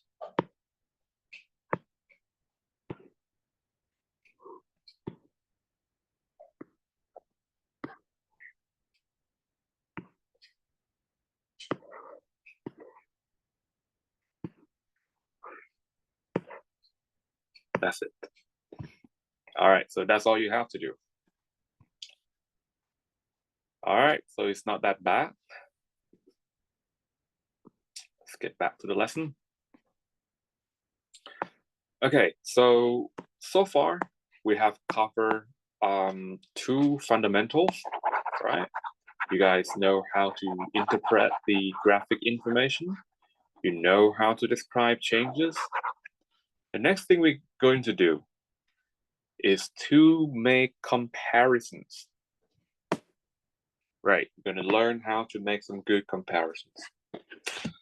So first off, when we talk about making comparisons, it's all about using comparative adjective. Now we can break down comparative into 2 different categories. We can have a type 1 adjective. So type 1 adjective is known as attributive adjective. So this must be put before a common noun. So words like more or fewer or less, they have to come before a noun. And then we have words like predicative adjective. The difference is this go after, right? This come after a linking verb, right? It follows a linking verb. All right, and also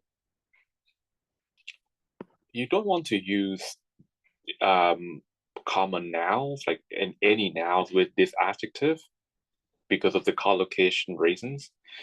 You only want to use this adjective with quantity. Okay, so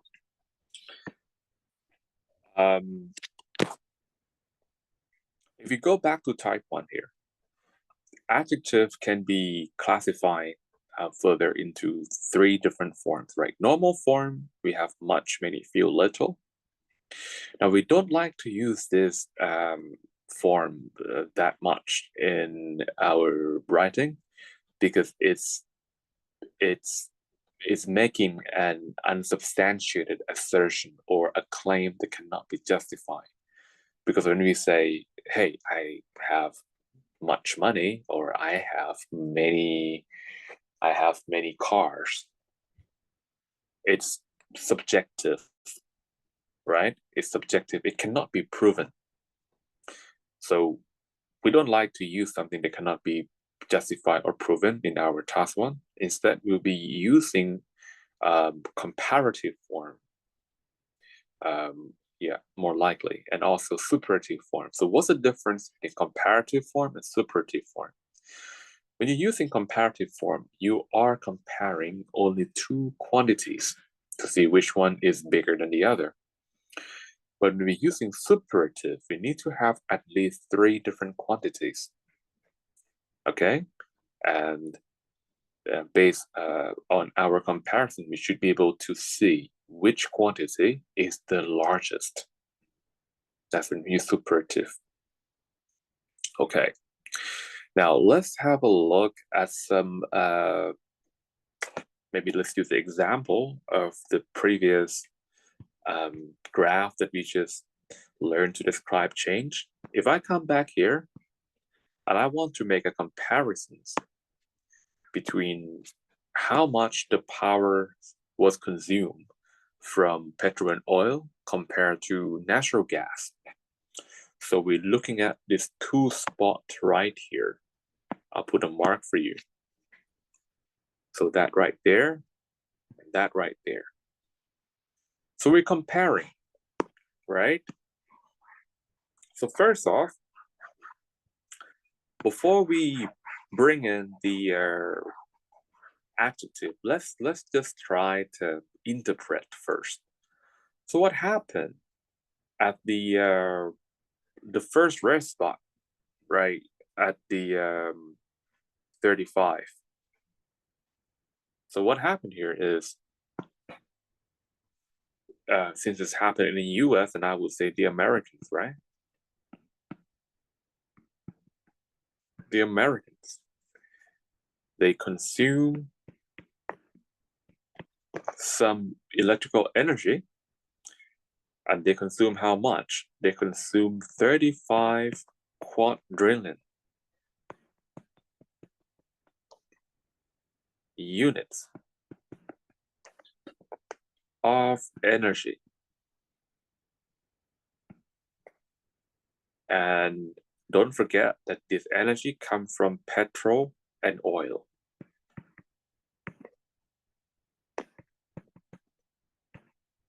Right, in 1980.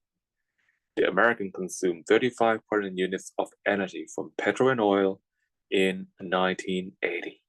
That's it. That's how you interpret it. But now we're going to compare that with the yellow line, which represent natural gas. So the first thing I have to do is I have to get rid of this number.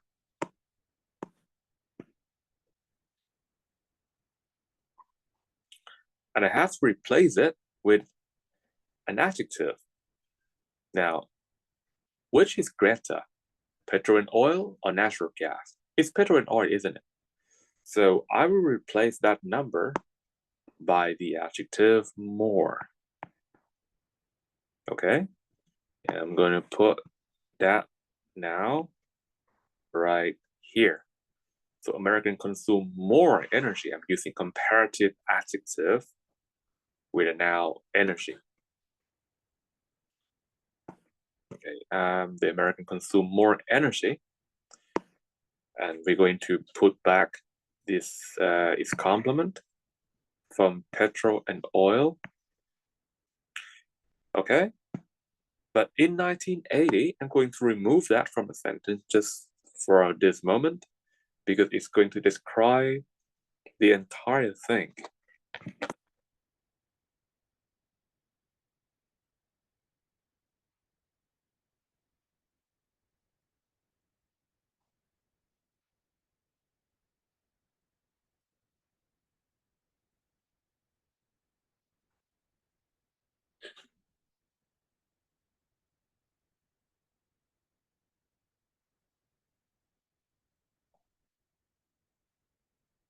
Hang on a second. I just have to reply the message. This is important.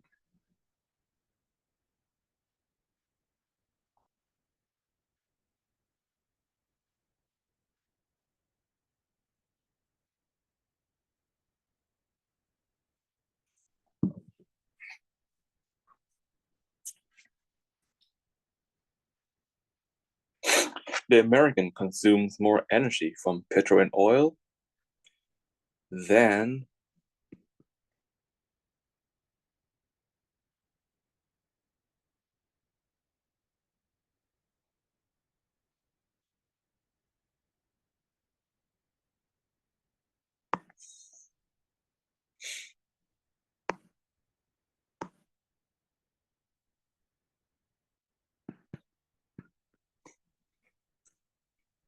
from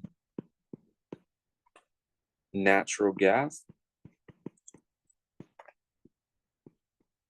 right? The American consume more energy from petrol and oil than from natural gas in 1980. That's it, done.